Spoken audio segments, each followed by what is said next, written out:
by all cameras, stand by videotape, stand by slow-mo. Stand by to roll videotape in 5. And roll tape. 4, 3, 2, 1. Take tape.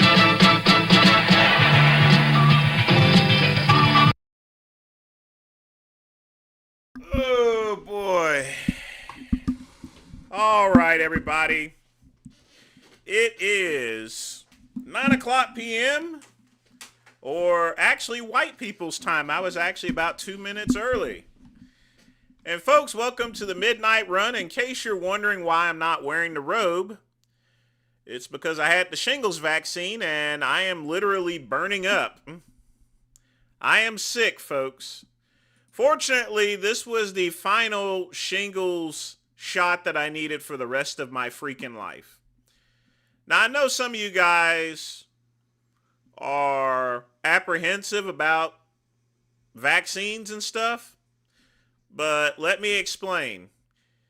You see, I'm a lot more susceptible to shingles simply because back in the early days, the 80s and 70s, we had what was called chickenpox parties, in which a kid gets chickenpox and they decide to shove everyone in there, every single kid in there, to play with them. So all of those kids can get chickenpox too. It's what we call hood vaccinations. I will say that again. Hood vaccinations. Because people back in the day were too cheap to go get vaccines. Of course, vaccines used to be a lot more expensive back then. They used to be like $100, $200 and stuff. Nope, I was from the streets, not the streets, the streets. So we got hood vaccinations. All right? So because of that, here's the thing, folks. Once you had chickenpox, it lays dormant, in other words. So it puts you at a much higher risk of getting shingles. Therefore, I need the vaccine. And what it does, it sort of pokes at that dormant virus there, and it's sort of like a revaccination type thing. So basically, I have a dormant version of chickenpox. And I understand black people love chicken, but we do not like chickenpox or shingles or anything else. Oh boy. Now, that's why I'm not in the robe. Other than that, I'm also extremely exhausted from driving about 300 or 400 miles. Oh, I never told you guys. I also ended up paying for all the fines that my stepdad had. That's a couple of $100. And then all the gas that I burned, heck, that's $300 or $400 out. So I am off to a pretty bad start. Now, here's the kicker, folks. Let me show you guys this here. So I've been getting kind of slow sales with my Caliber Fitness site. I thought it was just a slump. And then I realized I've not really sold anything in like 3 or 4 weeks. I go and check. My pricing is off. Apparently, I got my sales price mixed up with my regular price. Simple error, not sure how it happened. But right now, I am getting that all corrected. So as you can see right here, the page is now being updated with the proper pricing. Hopefully that gets all done. So just some behind the scenes work as far as what the great one does. Let me just hide that back. You peoples don't need to see that. Period. So just a lot of things going on. Not in my favor, of course. No, Mama did. Raw Foods, Mama. Hey, what's up, Jeremy? I'm just giving you guys the woes of my pains and stuff. Have you heard from Janoy? No, he's far removed. He's in his big chungus phase, from what I understand. You know,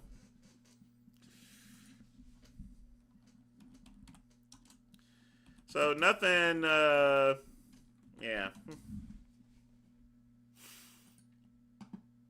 Genova is just gone, you know. In fact, I think I got a recent picture of him. Hold on just a minute. Let me see if this is... Yep, this is it. He posted a new picture today. There we go. Right here. There's Janoi right there. Big Chungus. But that's his most recent updated picture. You know, if some more comes in, you know, we'll just have to see. But as far as Janoi is concerned, he is out of it. TRT is not working. They just did a testosterone test. I'm actually... It's just as I feared. That dumb bitch ruined my... well, I was only taking a starter dose of 25 milligrams, which was just barely scraping by.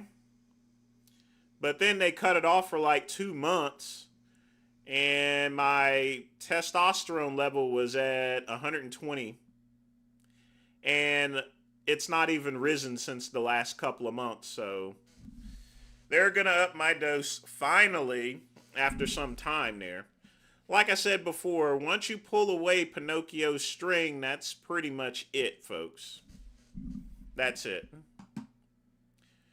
Genova doesn't want to be on YouTube. He doesn't want to be in the spotlight no more. He's done. Plus, there's something with some sort of inheritance type thing. I'm not sure exactly what, but he stands to lose money otherwise if he doesn't play ball. It's like a conservatorship of some type.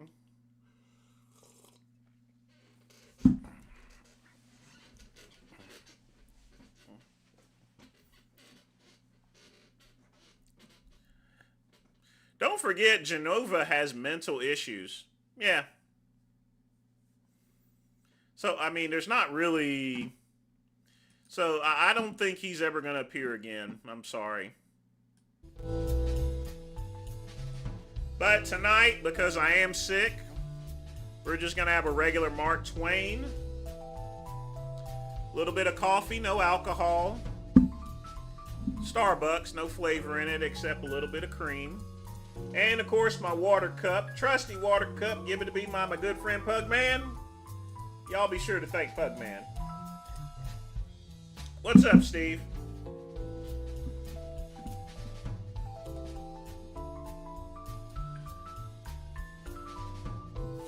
So, a lot of things have been going on lately with Wes Watson. Folks, you are witnessing the beginning of the end for him. Literally.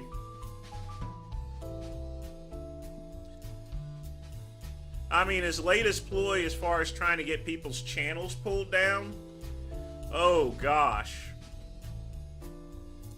That's just such a bad idea. You don't do stuff like that.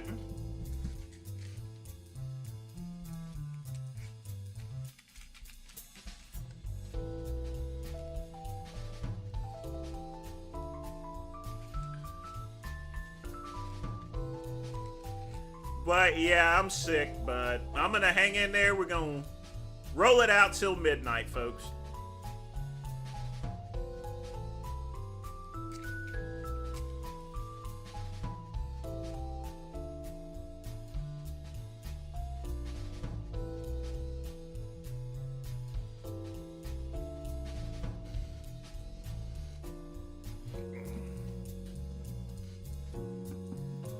He's not on Leo's level? No, he sure isn't.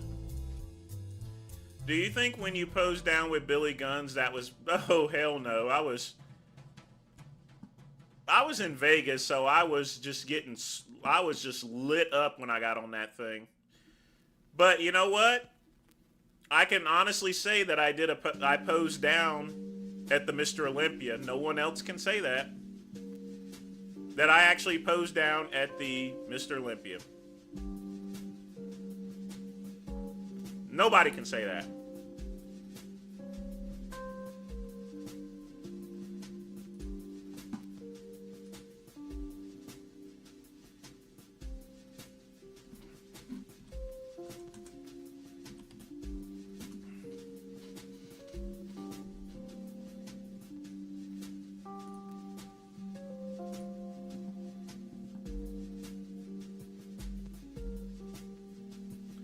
Yeah, he was on a lot of gear, and I was on a lot of candy bars. But the ALR stuff got me straightened out for my actual legitimate bodybuilding show.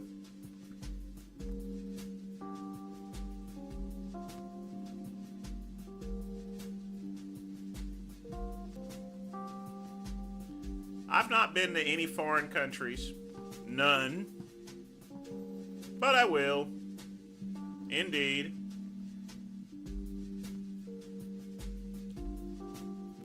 Or at least I have intentions of.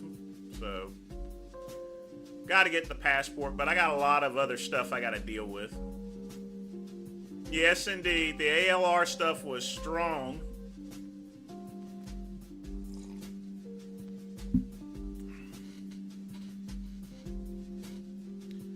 And quite potent, too.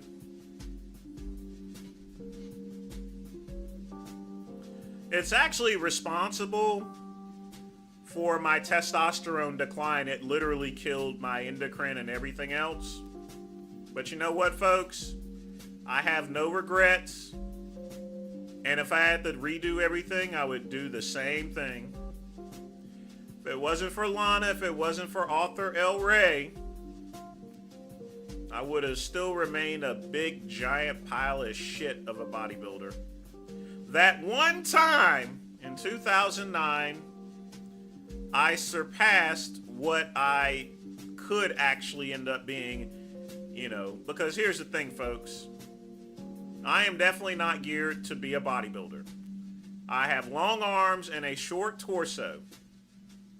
The ALR products pushed me to a point to where it would not be normal for me to accomplish, generally speaking. In other words, it gave me a physique that I should not have had, in other words.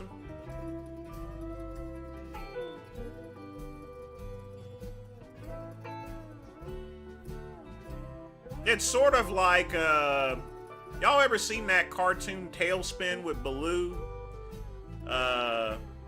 You know how he had the Sea Duck and he had the overdrive? But if he used the overdrive, then it would burn out the engine and it would crash. I turned on the overdrive. And I paid for it, but I have no regrets, and like I said, I would do it all over again too. That is how desperate I was to show up in shape at the 2009 NGA Night of Champions. I was that desperate. I was willing to literally kill myself. I kid you not there. And I almost did. I went to the hospital twice during that show. I never told people that. I went to the hospital twice. Because the appetite suppressant was just literally causing me not to eat anything, literally. Except protein powder in order to keep things in and stuff, but literally I couldn't eat solid foods. My calves are my best parts, but my biceps are pretty good too. And I got a pretty decent chest. The only problem is I got very long arms and I got a very short torso. So with a short torso, I am not going to have a 6-pack. I'm going to have a 4-pack.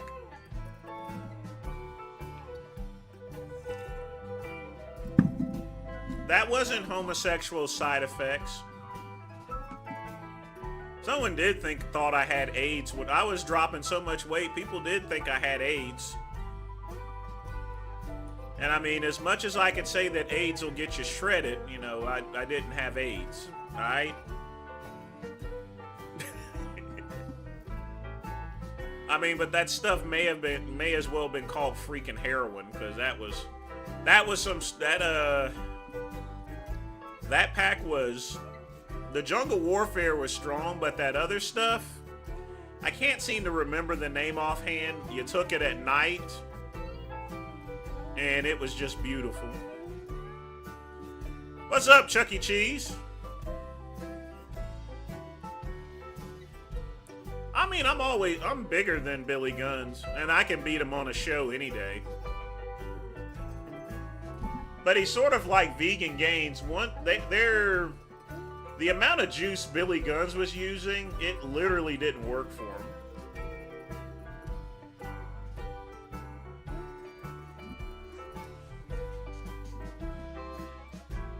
You know, Billy Guns and I, we were going to do a podcast one time. We were considering it. It was going to be called the Guns and Goodrum Show podcast. It would have been pretty good. At least I think so, but Billy Guns done dropped out of sight. I mean, we ain't got no beef against each other or anything like that. You know, we always been cool for the most part, so. But he's just an example of another person that's disappeared from the industry, which I can't really blame, since MD really gave him a big giant iron pipe up his wazoo. Billy Guns got really screwed by MD. Literally speaking, the stuff that they made him do for practically no money is atrocious.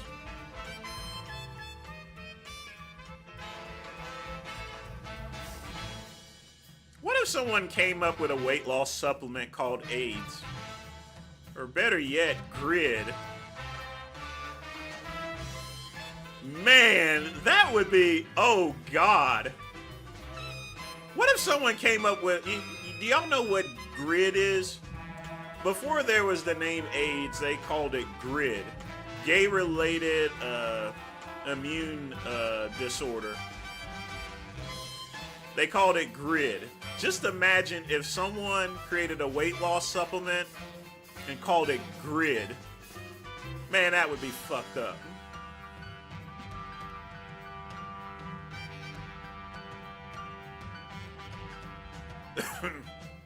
What do you think? What do you think about that, Dale? What do you think? What do you think, Chuck E. Cheese? A weight loss supplement by the name of Grid. I mean, we already had Aaron Singerman's Angel Dust product pre-workout. I think that would actually, it would definitely make the news. That's for sure.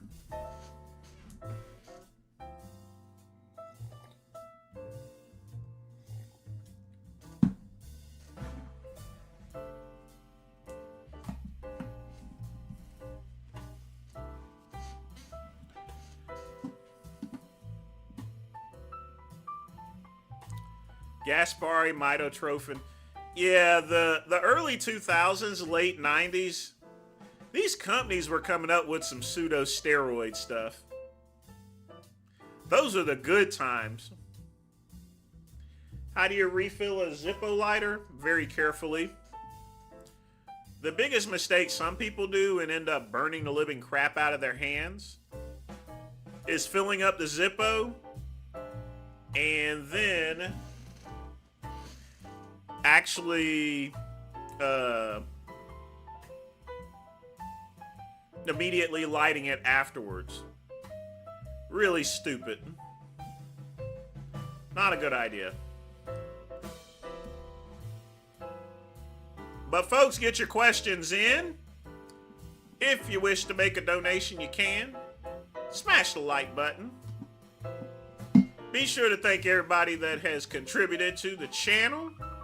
I love you. With tongue. You know, I finally figured out the blurry issue. All I got to do is do this, and the camera refocuses.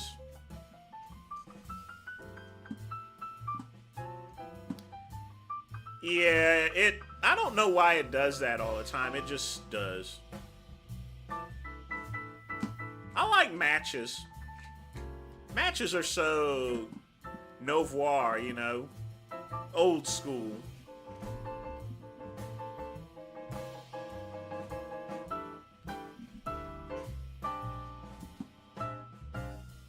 Plus, I don't like using butane. I don't want to use up my butane. I got to cut back on my expenses. And you see, anytime I go get cigars at Total Wine or at my cigar shop, they'll give me a bunch of boxes of matches. Matches are awesome.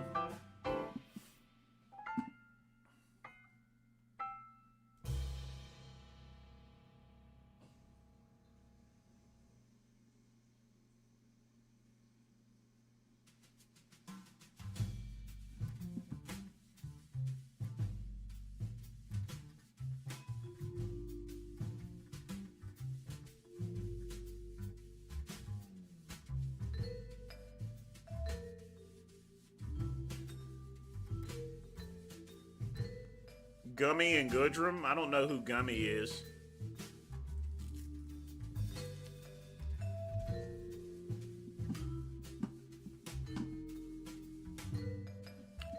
Let's see where we're at as far as my... Alright, we're getting there. Reason why I'm not really playing any videos is because I'm still finishing this up. And it's about done. In case you guys are wondering.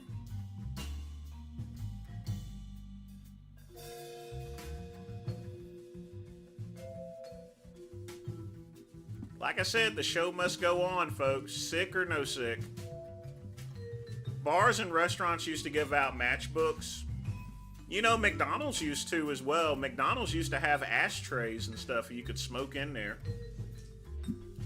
And I heard those McDonald's ashtrays are worth a lot of money.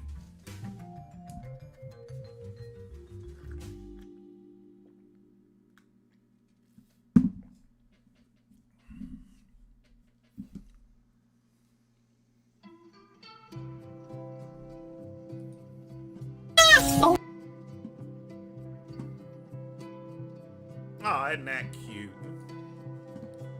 What do we got here? Oh, you're okay. Come here. Come here. Well, we better.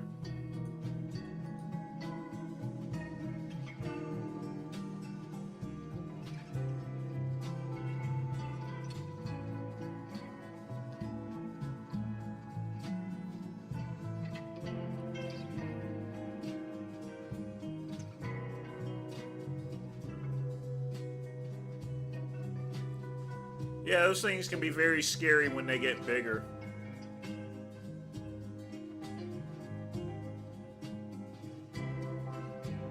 I wonder if they tested it for rabies.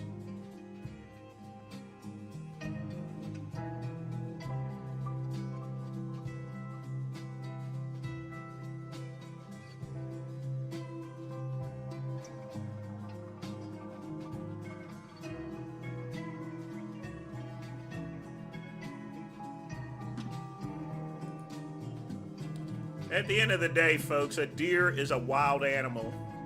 They are not pets, okay? Deer are not pets. M-Draw showed me the first good enhance. Oh, yeah, M-Draw and Super Draw.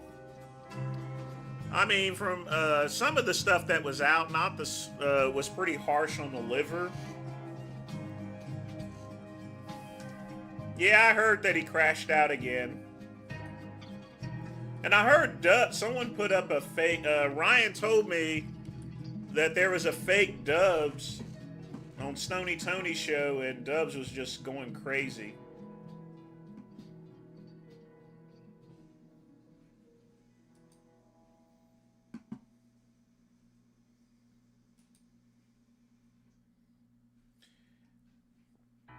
But you know what the biggest news is, folks?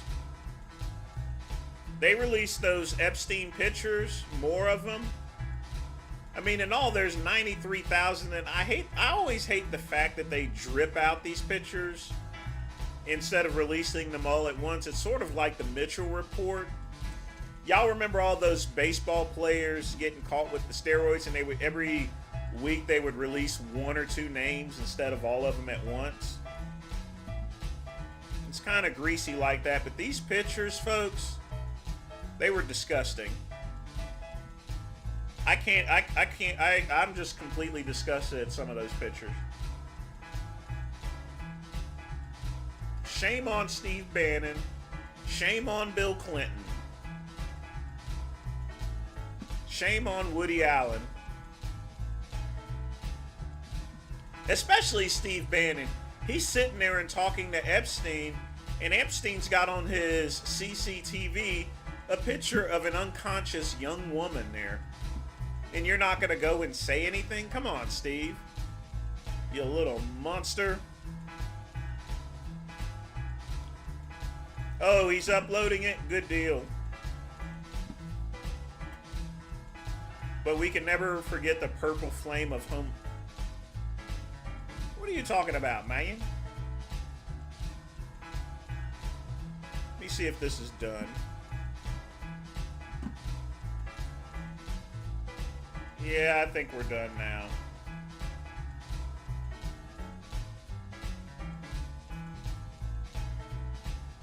Yeah, we're pretty much done. I'll just let it finish up and parse itself.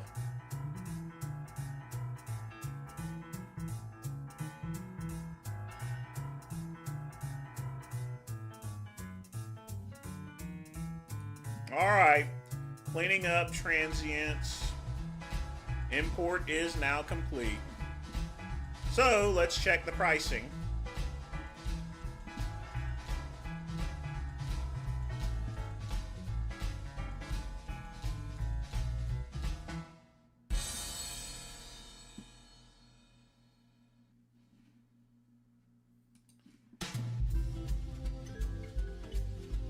That's the style, Long. That's the style. Much better. Much better. All right.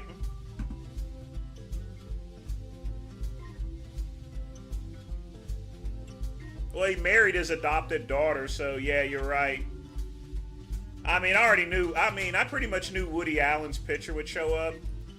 And of course, they conveniently have no comment.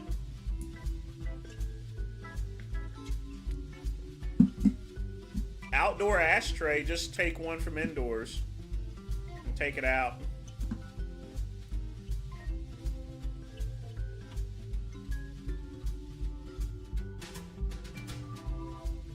Now, folks, I want you to check this stuff out here. Now that that's over with, I want y'all to look at this.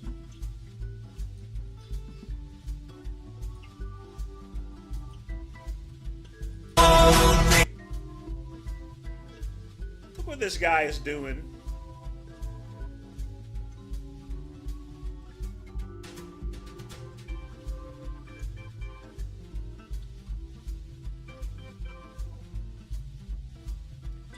You know, for being fat, he has pretty good core.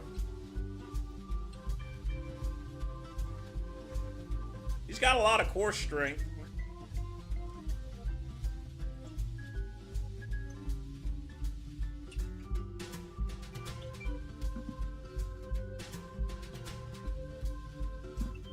Very good core strength.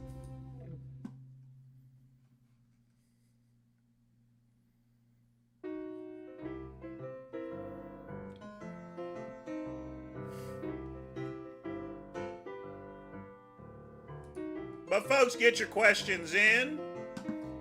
Alright, so let's see what videos we got tonight. I hope y'all put some good stuff up here.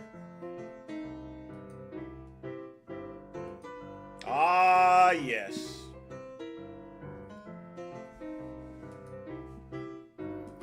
Well, we got premium mints there too as well. Just a lot of stuff going on.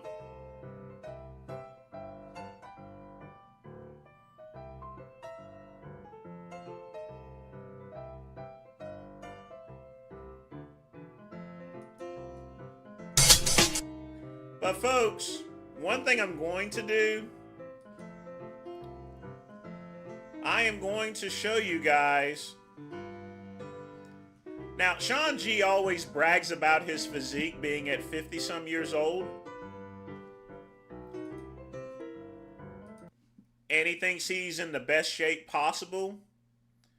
But folks, let me show you a guy named Rocky Ingram. I want you guys to check this out. He is 60 years old. Whose physique looks better? And look who can actually cook.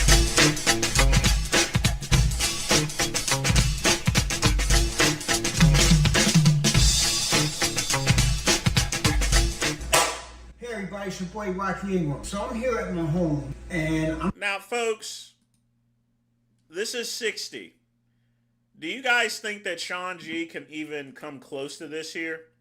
And he's going to teach you guys how to cook breakfast. I'm going to show you guys how I prepare my breakfast. This is what I eat every day, 7 days a week. Steel cut oats, 5 grams of fiber, 1 gram of sugar, 5 grams of protein, 170 calories. So I just put enough in here for one bowl. I take a handful of granola, I add it to my oatmeal. What you see is what you get. 170 calories, 2 grams of fiber, 4 grams of sugar, which is not bad, 6 grams of protein. And then you have it. You see that? So I'm gonna throw this into the boiling water. And I'm going to stir it.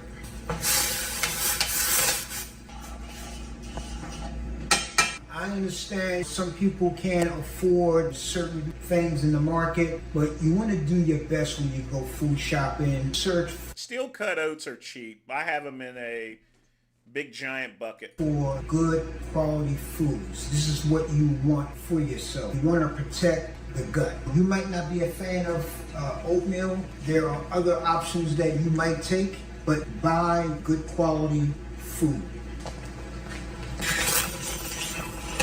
So now I'm gonna prep my eggs. So along with my eggs, I have 5 eggs here. I add baby spinach to the eggs, okay? And so I You notice how it's similar to my competitive diet there? have, you know, my vitamins here. I know, have Chuck my E. Cheese. protein, my omega. I figured I'd 3s. actually show you I guys this have, video. you know, different like types this guy. of I watch him vitamins a in the bunch. eggs. Eggs I eat every day. This is what I eat every day. 5 eggs every day. I probably like this guy because I have the expectation of I want to look like that when I'm 60 years old. I mean, he's already bald and he wears glasses like me, so wish me luck. Oh, also, this is what I want to show you guys what I cook my eggs with. California olive ranch, extra virgin olive oil. This is very good olive oil. You want real olive oil. You know, they got a lot of watered down olive oil out there, you know, bogus olive oil. Search out, you know, the real deal. This is what you want to investigate. This is what you want to buy. This is what you want to research. You want the real deal. This is one of the real deals right here. All right? Very good for you. I don't cook in butter. I don't cook in nothing else but this. This is very helpful for the body. It's good for your arteries. It's good for the cholesterol. It's just great. It's good for your skin, everything. All right? I'm going to prepare my eggs. And what I usually do, guys, is that I prepare my meals a day ahead. Yeah, the only thing I have to always wonder, I always laugh about is this and this. You know, these are things I would expect to see in a bar bathroom or something, but yeah. So this meal that I'm preparing right now is going to be eaten tomorrow, all right? So let's get started. And I want you guys to look at the yolk in these eggs. These eggs, each egg contains about 6 grams of protein. And I have 5 here, so that's a total of 30 grams of protein. And I want you guys to look at the color of the yolk. Look at it. You see how dark that is? It looks like the moon. And this is very good eggs here. These eggs, pasture-raised eggs, organic. And you wanna, you see that free range outdoor. These chickens, they eat worms, bugs, grass. They loose. They not, you know, cluttered. They loose. Exactly, Chuck E. This is Cheese. the type of eggs. This is that you long-term want. stuff. This is the marathon Right here. physique. Now I understand that certain people can't afford to eat certain eggs, you know, but buy the best for yourself, for your family. This is what you want to incorporate. Good quality foods, okay? So now, I'm going some olive oil to the frying pan. I'm swirling around with my fingers to get the pan nice and oily.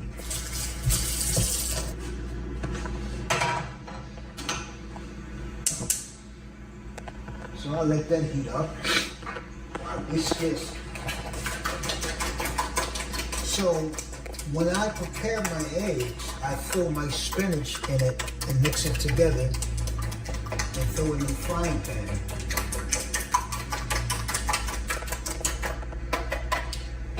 All right? Y'all notice something? This is something that Sean G can't understand. Clean pan, clean food. This is how you should actually cook. And you start with proper cookware. So this is organic baby spinach. Spinach, I love spinach. I love all dark green leafy vegetables, which is, you know, they have good fiber in it. And it's very good. It has all different types of vitamins in green leafy vegetables. So what I do is I take a nice handful of these, mix it up.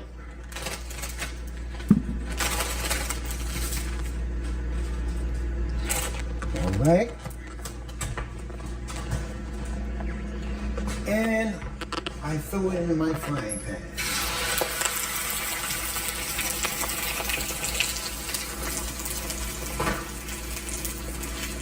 And I let that cook. When it comes to food choices, you want to make better choices, healthier choices, and smart choices when it comes to your food. You know, you want to incorporate a healthy lifestyle for yourself, especially when it comes to your food, guys. It's very important, especially as you age, you know. You want to protect, like I said, your gut. You want to protect everything, you know, around you, in your body. You want to protect everything. This is way better than McDonald's. This is way better than Popeyes, Wendy's.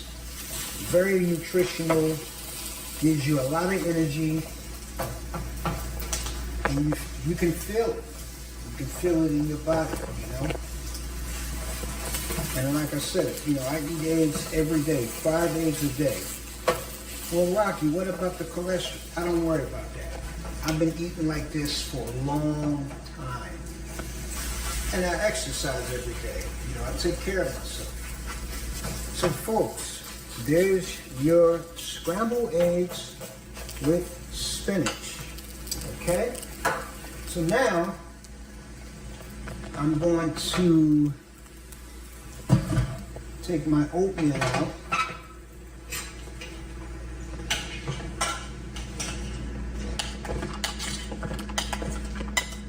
And that is a nice, delicious hot bowl of oatmeal. That is still cut oatmeal.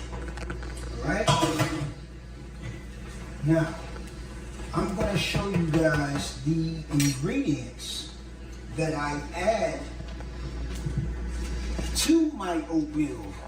Alright? Now, every day, guys, every day,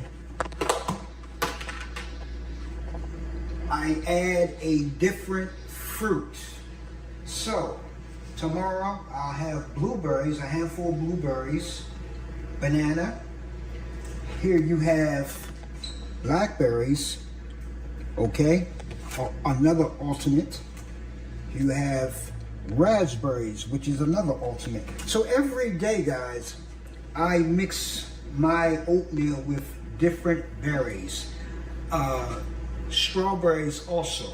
Strawberries, I forgot to get my strawberries, but strawberries is also a good berry. And these berries are loaded with good antioxidants, all right? Now, I prefer using frozen here's ones. another kicker that I add to my oatmeal. I want you to look at this brand right here. This is raw honey. This is a very good, tasty honey. Honey is very good for you. okay? Now, like I said, you know, I eat like this because it's only me, you know, I don't have no one else to support but myself. So this is why I'm able to eat like this, you know, for those who are wondering, this guy can afford to buy this stuff because, you know, it's only me. And this is the reason why I'm showing you this. But I'm showing you guys that what you can add to your breakfast. You don't have to get this brand, but add some honey, add some blueberries, some raspberries, some blackberries, some strawberry to your honey, to your oatmeal if you eat oatmeal, and also a banana. Banana is good in potassium, okay? And this is my breakfast. This is how I eat every day, guys. This is how I eat every day.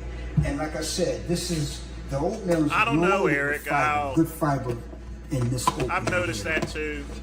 He may be just taking a break. A lot of people do that. So now, I'm going to take my eggs out. Okay? And there you have it, folks. Look how beautiful these eggs are, guys, with the spinach. This is very, very nutritional, very healthy for you. Very, very healthy.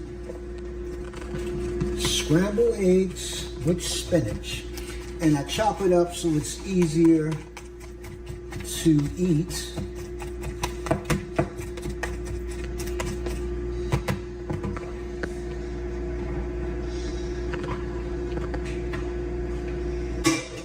There you have it. So my breakfast is completed. So guys, I hope you enjoyed this video. And when you go food shopping, and I say this all the time, the first place that you want to enter is the produce section. Get your produce first. Because, you know, we are so used to running into the supermarket, grabbing what we need to grab, and we rush out the door. And I sometimes, you know, have that problem too. This is why I always go to the produce section first and get all of my produce, my fruits and my vegetables, and make better choices, smart choices, and healthier choices when it comes to your body. Because not only does it make you feel good, you know, your performance will go here. You don't want to be tired, you don't want to be exhausted, you don't want to be yawning all the time. Incorporate better choices, guys, all right? So, stay tuned for the next video. I'm going to show you guys how I prepare my lunch/dinner. Also, guys, I do one-on-one coaching online. So click the link below if you are interested in one-on-one coaching online. Don't forget to like the video and subscribe. See, and that's what you're supposed to look like. So you take that and compare it to Sean G. And here's the funny thing. Rocky has 103,000 subscribers. Now, Sean G has slightly more, but he has a lot more views than Sean G. Sean G has junk views, would be the best way to describe it. Not only that, he still doesn't know how to cook.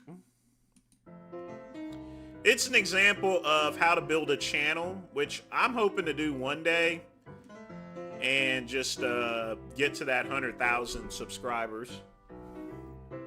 Eventually I will. Something's just gonna click, and next thing you know, boom.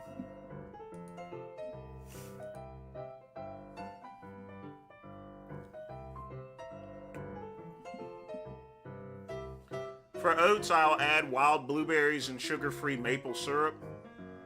Now, that sounds pretty good. Yeah, usually for breakfast I'll have 2 over-easy eggs and 2 sausage patties. And that's pretty much it, and some coffee. And that gives me plenty of energy to work out. And I'll have a half cup of oatmeal.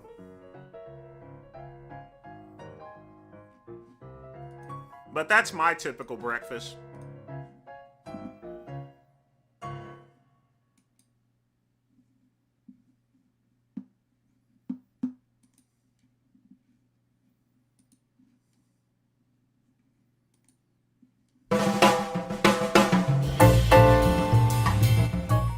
But folks, get your questions in. We're going to start videos at 10 o'clock p.m.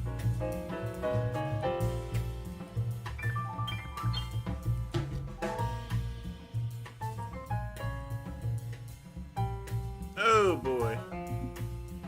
How much protein is that? It's about 30. With the eggs, and I use steel cut oatmeal. So about 30 grams of protein. I don't eat as much protein as other people.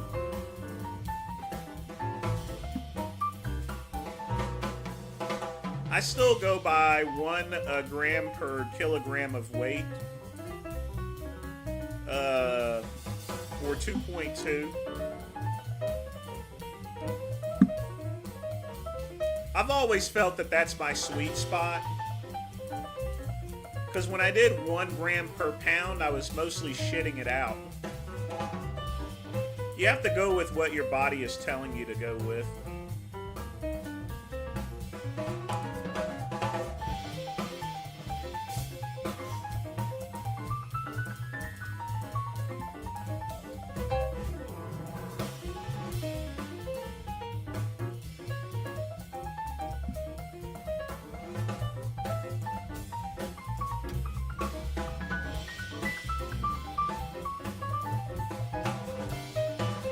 Oh boy.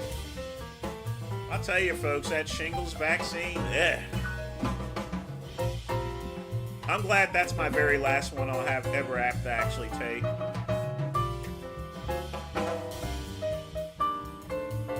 Mine is either 3 eggs with some toast if I'm lazy, a bagel with 2 slices of cheddar cheese. Sounds like a plan.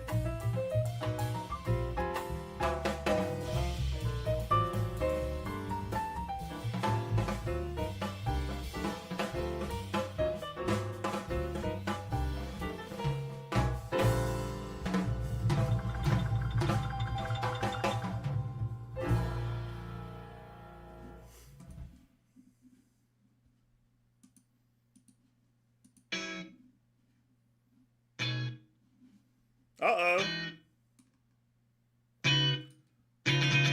Yeah, we could still do it. Bougie bounce.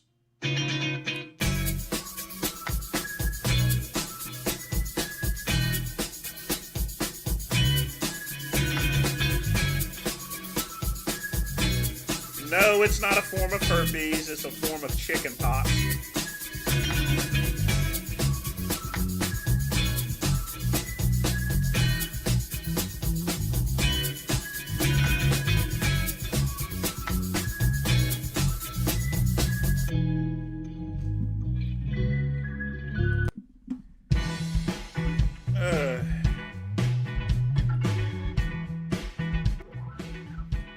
Yeah, that thing is really getting to me now.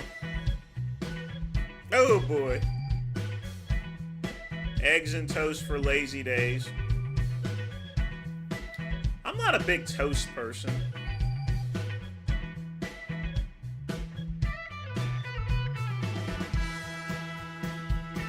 I've never been a toast person.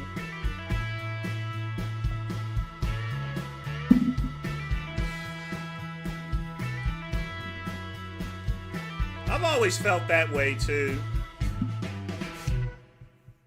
Like I said, I found that when I was taking 200 grams a day, it just didn't work. The only exception was whenever I was dieting down for a bodybuilding show, which has been a while, and I kept my carbs super low, just half a cup of oatmeal that day, and the rest was just tuna fish, spinach, and other things. So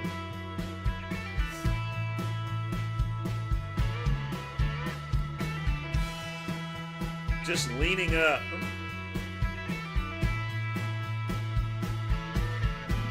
But one of my things that I would do is I would take tuna fish and I would mix it with Engelhofer mustard.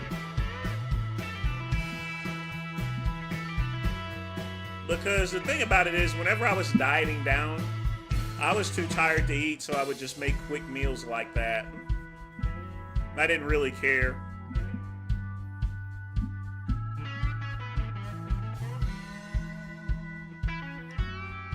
Oh boy.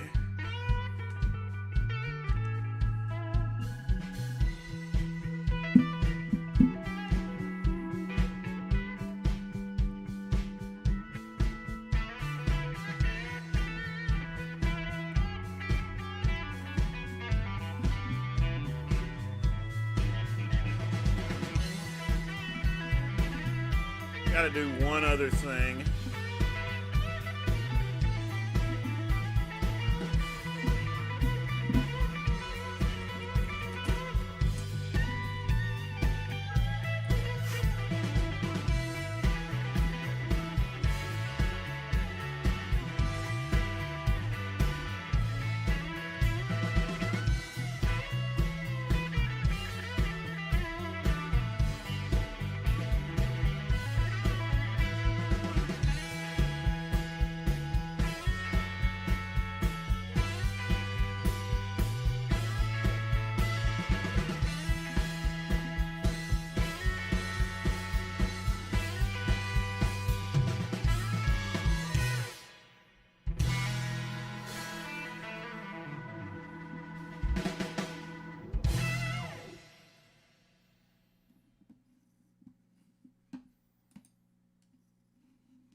Could we react to some of the Piers Morgan Nick Fuentes interview? Was great men's. There's timestamps in the video so you can skip around. All right, Matthew with a $3 donation. Sure, we can watch those. Just need to do this one stupid thing.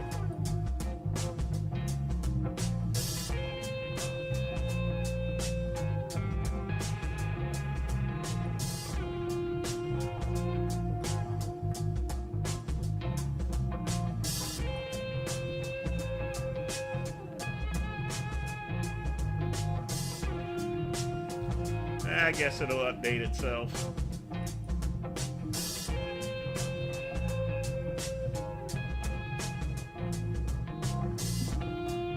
Go ahead and close this up.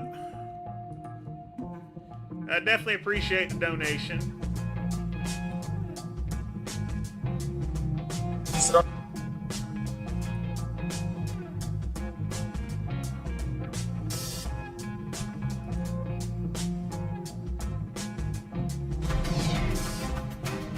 You're a New York Times reader, an NPR fan, a Daily Wire subscriber, or an avid consumer of all things Tucker Carlson. Yeah, I'll definitely need to skip around this one here. Where did you put the timestamps?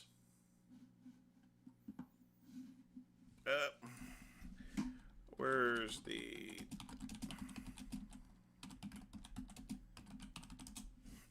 I'll have to skip around this one here because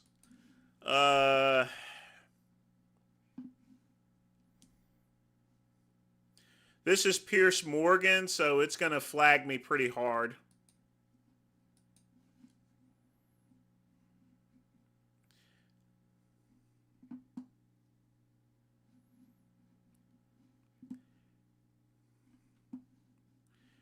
Yep, I'm going to try to play this one here.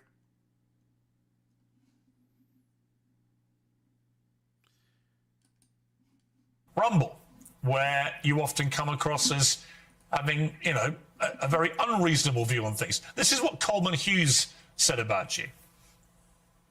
Nick Fuentes knows exactly what he's doing. He is consciously playing this double game as part of a long-term strategy to become popular enough to take the reins of power, at which point he plans to pivot towards the extreme and unpopular policies that he advocates daily on Rumble. So first of all, what is your response to that? Well, first of all, I would say that Coleman Hughes is a I'm not getting flagged so far, but Vegan Gains, he actually privates his videos.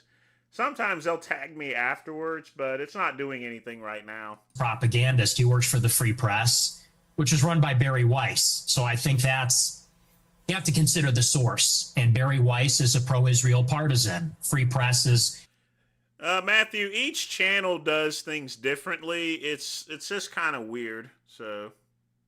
just bought out by CBS for $150 million by Larry Ellison or his son David Ellison. And so I think that's coming from a particular point of view. We can't pretend like that's coming from a vacuum or from some fixed position. That's coming from a propaganda outlet that's in favor of Israel. That's first. But second, I would say he is right about the two personas. And I think that everybody understands this on some level. On my show, I make jokes and I use rhetoric and I'm hyperbolic because for a long time I had an audience that was small on these like dissident platforms. I was on D Live for many years. A lot of people don't Yeah, but you make your money through controversy and stuff, so that's how you got big.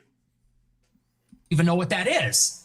And so I had a small following and we had sort of like an in-group sense of humor and memes and things like that.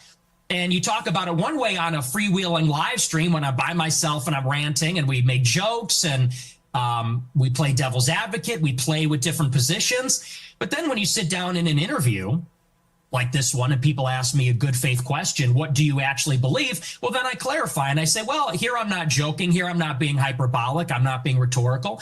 I'll tell you precisely what I believe. As far as this idea that I'm going to get power and then turn into Hitler, that just sounds totally insane to me. I'll be honest. It just sounds insane. Do you have aspirations for political power? Not really. I think that... Well, I mean, with your reputation and everything that you've said, it's not going to happen. I mean, David Duke can get elected quicker, and he did actually get elected. This isn't the 80s or 90s. You know, people, you're just not going to be there. If I wanted to run for office, I wouldn't say a lot of the things that I say. I don't know that a lot of people would vote for me. I tend to offend everybody, even a lot of people that like me. So no, I'm a truth teller. I like to tell the truth. I like to do my live stream. Who is Nick Fuentes? Tell me about your upbringing. I know you grew up in the suburbs of Chicago. Yeah, I don't want to hear about your upbringing. Let's see what else we got here.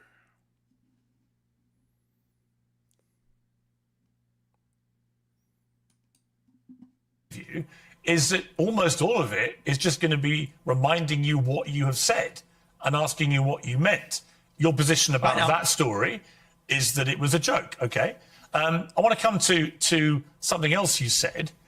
This is where you talk about Jews, women, and blacks. Let's just take a listen. They're always coming up with, no, it's not the Jews. No, it's not women. No, it's not blacks. It's actually really complicated. No, it fucking isn't at all. Jews are running society. Women need to shut the fuck up. Blacks need to be imprisoned for the most part. And we would live in paradise. It's that simple. Okay.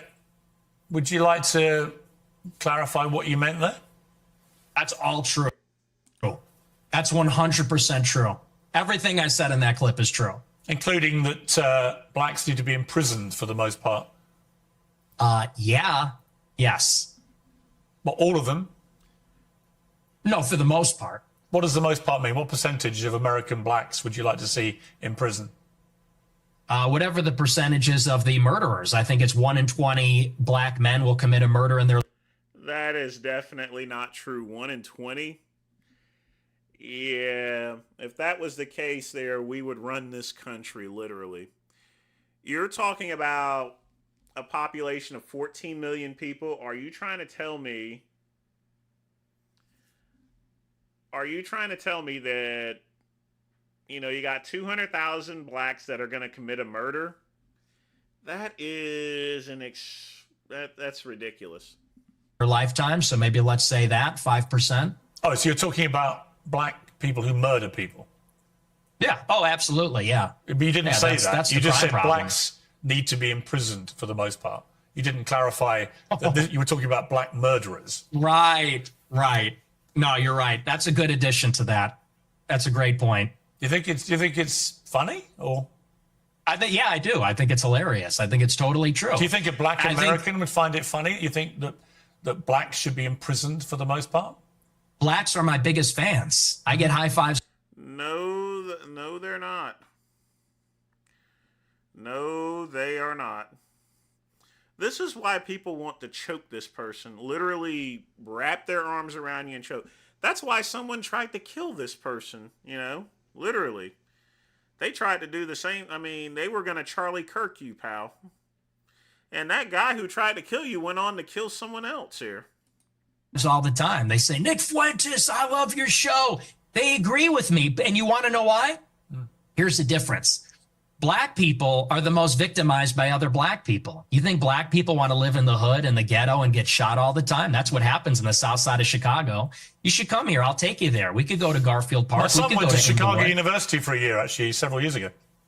Yeah, that's a bubble. That's a bubble. You think you're in Chicago at Hyde Park? You don't know Chicago. Go Not every place is Chicago. a little bit west, see what it's like over there. And I'll tell you, black people agree with me because they're tired of it too. And maybe not most of them, but a lot of them agree with what I say about that because they know how it is. That's why the first thing they do when they make a little bit of money is they go and leave to another neighborhood. Okay, so what was it? Just remind me again.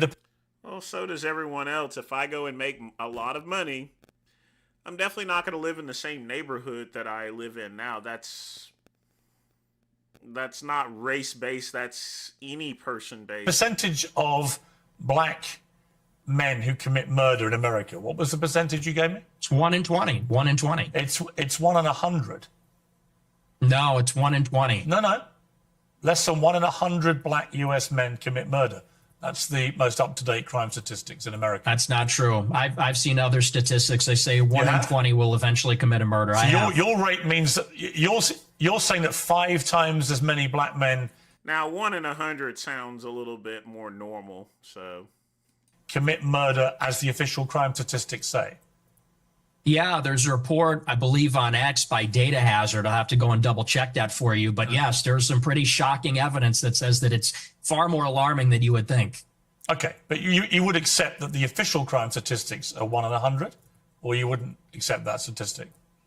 I don't know. I don't have it in front of me, but I've seen other evidence. Like I said, Data Hazard on X, I believe, produced a report about a year ago. It said 1 in 20. But, I mean, whether it's 1 in 20 or 1 in 100, that's a lot of people, Piers. I mean, sure, this is a lot of white problem. people commit murder too. Well, they do, don't they? Okay, but it's about proportionality. I mean, white people are 65% of the population. Blacks are 13%. And I think anybody would tell you that more black people proportionally commit violent crime than white people. And people vote with their feet. People would rather pay a much higher property tax. Most mass shootings. What's with the interruptions? I'm sorry. Thank you. I appreciate that. You know, you look at in Chicago, in New York, these neighborhoods are so stratified. The problem is those are New York and Chicago. You're not even talking about any other place out in the United States. Like me, I live in South Carolina, you know. People would rather pay a high tax rate. They'd rather pay a much higher property value to live in a less diverse, less black neighborhood because they don't want to live around the violence. And I think that when you look at even on the public transit, the subway, the blue line, you know, people don't want to go there because they know who occupies and menaces the public transit. It is these people like Daniel Penny had to deal with. It's people like Irina Zarutska had to deal with. And that's just the uncomfortable reality. You've also said you don't want to live near black people. Let's take a listen to this clip. I'm a new generation of white person. I'm not living around blacks. Sorry. You know, I want white kids, and I don't want my white kids bringing home black people to marry.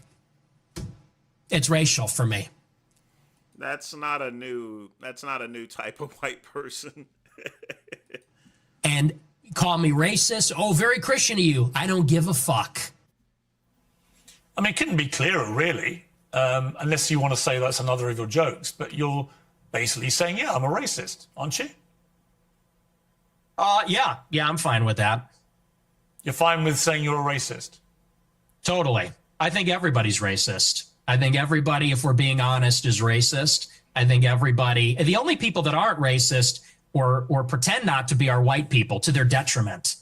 Everybody else is racist. But earlier in the interview, you got aggrieved at the idea that your father was a racist. You wanted to make emphatically because sure my father's all right. He's not, because my father doesn't share my same views on that. So he's the exception to the everyone's a racist. Well, everybody's a little bit racist. You're right. So maybe everybody. The difference is you're attacking my father. You know, he can get fired from his job. I'm not attacking your father. You are. No, I'm not. I don't know your father. And to be clear, I have no knowledge about him at all. Well, then let's leave him out of it. Let's leave him out of it if you don't know him. Hang on, Nick. You put that story into the public domain on your show. I'm simply reminding you of what you told everybody, millions of people, about your father. If you now want to retract it, fine. If you want to say it was a joke, which is what your position was earlier, fine. But I'm allowed to put to you things you've said publicly. That's not unfair. That's not me targeting your father. You put that story about him out You know there. what you're doing. You know what you're doing. I'm asking you about a pretty shocking anecdote, which to me looked like you were saying your father made decisions about where you as a family would eat based on skin color of people who worked at these places. If you say, or use them, if you say that is not what you meant, that's fine. You can respond any way you like. But the idea I can't ask you about it without you saying I'm attacking your father is ridiculous. Well, you are, and you know what you're doing. And there's a political culture in America where if you have the wrong views, you get fired from your job. And my father... You wouldn't get fired. You wouldn't even get hired to begin with. When you get a job, you have to work around a diverse group of people, you know. Seems as though that you didn't take your Lincoln Logs and play with everyone. Do they even still have Lincoln Logs? I'm not sure. As a job, and if you go on here and say you charge him with racism or something, and I'm put in a position where I don't look like I'm sticking to my guns if I don't say my father's a racist, you're putting him in jeopardy, and he's not here to defend himself or explain his views. And it's very low, and I think you know exactly what you're doing, and people can see what you're doing. I'll defend my views, and I think that, you know, so let's leave him out of it. Let's just not talk about my father, because my father isn't here. I'm here. Okay, well, then do you accept that you shouldn't talk? Okay, listen, that's fine. But then do you accept you shouldn't talk about your father on your show? And you shouldn't tell... Absolutely not. Absolutely not. So it's fine for you to put a story out there which would make most people who listened to that story or watched it at the time on your show conclude that he was racist. It's fine for you to do that. But if I then ask you... Yeah, Lincoln Logs were awesome. ...about it, I'm the one who's being unfair and I've crossed a line. Is that what you're saying? Yes. Okay. Yes, you're being malicious. Okay, that's fine. That's fine. Listen, people are watching this live. They can draw their own conclusions about whether what I just did... And they will. And I'm sure afterwards, by the way, you'll say, he ambushed me with your own... With your own words. Whoa. With your own words. That's a little presumptuous. I'm not going to say it's an ambush, but I think that's a low blow. And I think you know what you're doing, and that's fine. You're a tab. Well, my papa was a Rolling Stone, so, I mean, you can talk about my daddy all you want. You can't talk about my mama. Certainly can talk about my daddy. Boy, journalist, I expected that. I don't think it's an ambush because I knew it would be like this. And people will see what you're doing, and I think they'll say it's low. But as far as you want to talk about racism, I do. Let's talk about racism. Let's leave my dad out of it. Look, you've admitted you're a racist, correct? Yes, 100%. Okay. Own it. Okay, that's fine. You're perfectly entitled in a free democratic society to stare down the barrel of his camera and tell me you're a racist. People can judge you accordingly. Many people who have assumed that you're a racist will now have heard it from your own lips. That's fine. There you go. That's the point. The point of this interview is to go over the things you've said, which have led people to reach conclusions about you, and to ascertain whether those conclusions are fair and reasonable or not. That's it. So I want to play you another clip. This is what you talk about why white people are justified in being racist. Let's take a listen to this. First, white people are every single bit justified in being racist. Every single bit justified, to the extent that that means going out of your way to avoid black people when you see them. You stand by that? Absolutely. Absolutely. Absolutely. So white people should go out of their way to avoid black people when they see them. Absolutely. They would be wise. Why? Because it's a lose-lose proposition. If you're Irina Zarutska and you don't walk the other way, you get stabbed to death and you die. Well, nothing personal, but the person that tried to kill you wasn't black, so yeah. If you're somebody else and you walk on the subway and you stand near a black person or something, maybe it's fine. It's a lose-lose proposition. So no, I think that white people have been beaten into submission, that we're afraid to tell the truth about it. And the truth is that when you go into these major cities like New York or Chicago, I believe she was in North Carolina, there is a menace, which is young, black, adolescent men. They're extremely violent. And we have been told that we have to pretend like they are every other person. There's always going to be a neighborhood where there's going to be a level of violence. Now, like I said before, I've told you guys about Shelton Laurel down in Madison County. It's full of white people. That is one of the most violent places as well, even more violent than Chicago. And they don't even like white people. These are white people that don't even like other white people. So this is territorial bullshit, you know. There are bad places all around the country, not just Chicago or New York or anything like that. And they're not always filled with black people. We have to be colorblind to that. And we're supposed to go and be in the midst of all this danger. And I think that at this point, it's gotten out of control. You look at the BLM movement, they said that the reason that black people, are violent, or the reason there's crime, is because of police brutality. No, that's not what they said. Redlining or all these other things. They said we need to get rid of the police. We need to defund them.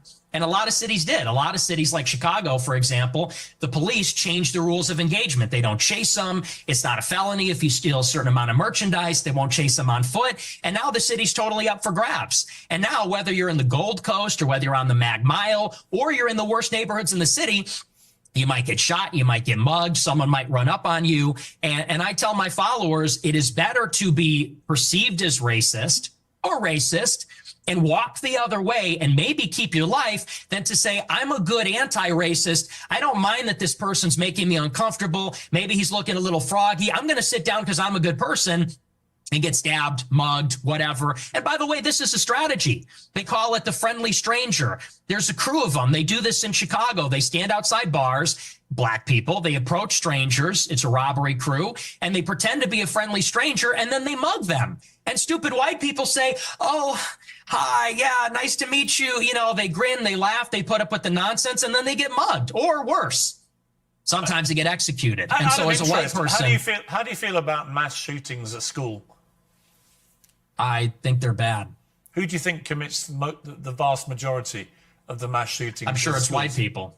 Right. So how do you feel about that? I think that white people do more antisocial violence. I think black people participate in more gang violence. I think that's the difference. What's the difference to the victims? There's no difference to the victim, but it's a different kind of crime, and it's a different proportion also. Do you know what percentage of white people are school shooters? I know that the vast majority of mass shootings in schools in America this century were perpetrated by young white men. And I'm just what proportion of what proportion? I'm curious. What proportion? I'm curious whether your advice would be to people who have kids in these schools. Wait, is my mic working? What proportion? Should they avoid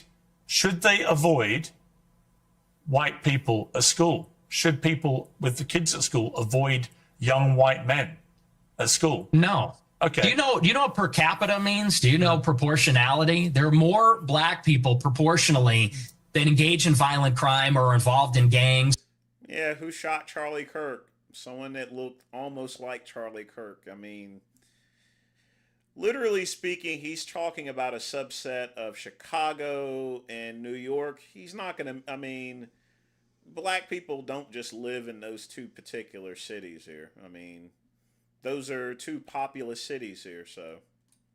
Especially in these major cities, than there are white people that are school shooters compared to the entire white population, and everybody understands that.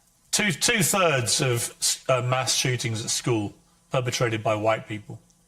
But what proportion of white men commit school shootings? That's the question.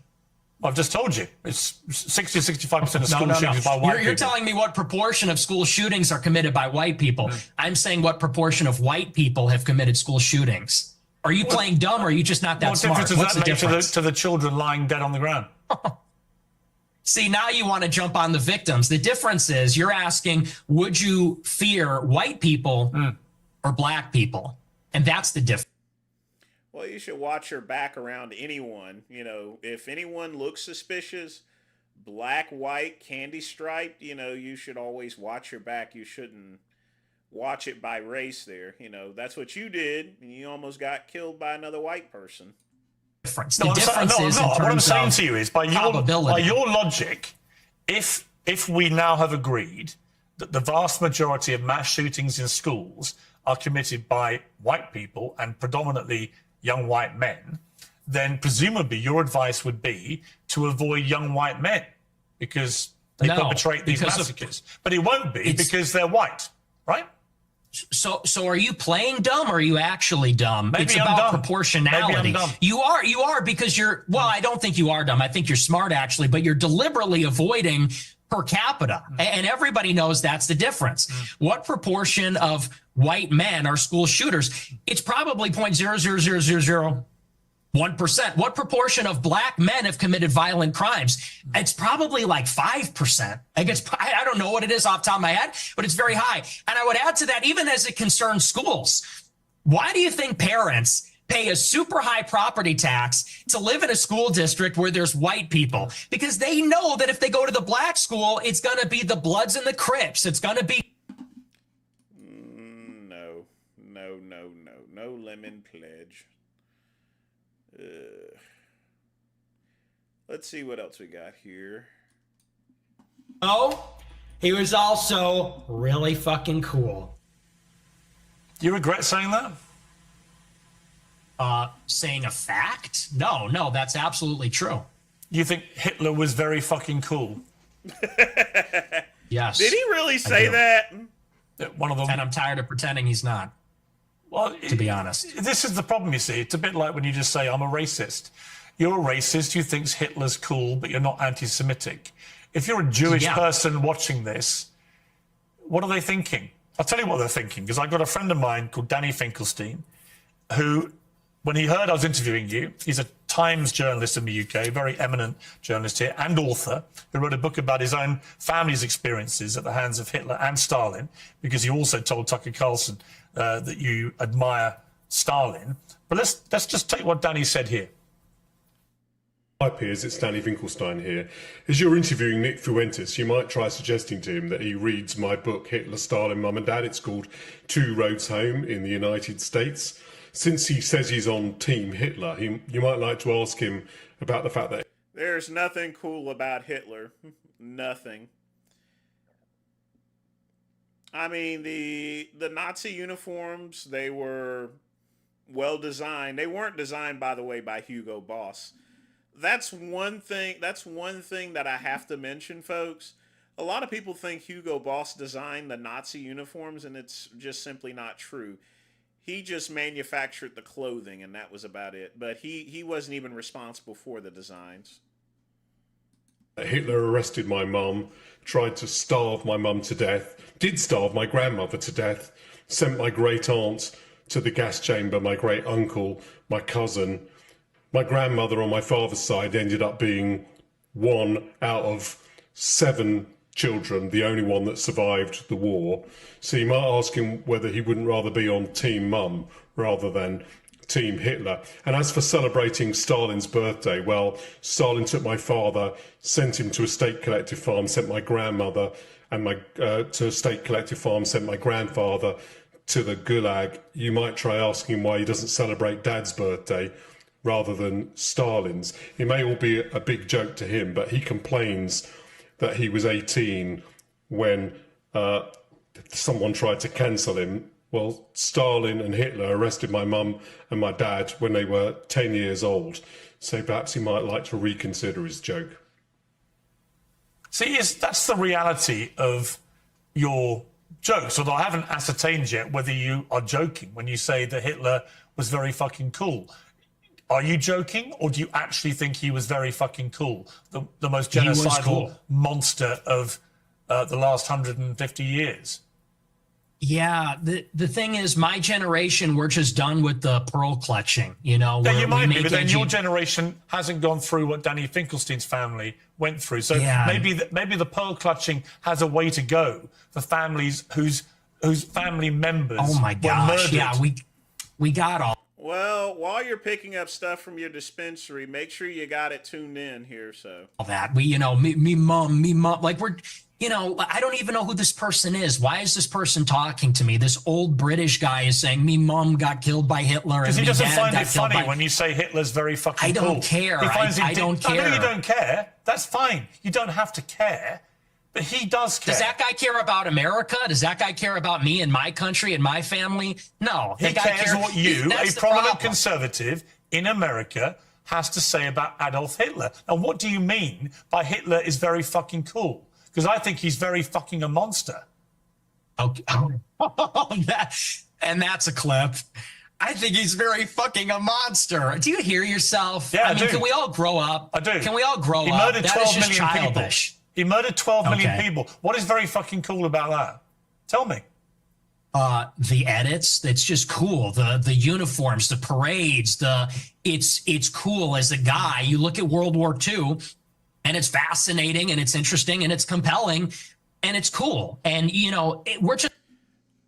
There's nothing cool about people dying.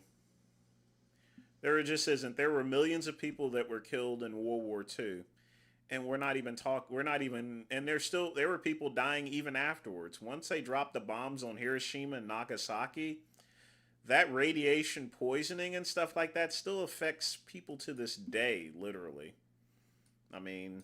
just tired of saying these kinds of things. We want to talk like real people and give our honest opinions. And then we literally get an old Jewish guy from England who's going to say, oh, that's not very funny, mate. Me mom. And it's like, shut up. Like, you know, no one is in favor of genocide. So let's just get that out of the way. We're not in favor of a Holocaust or genocide. Do you think if half your family had been wiped out by very fucking cool Hitler, you'd still think he was very fucking cool?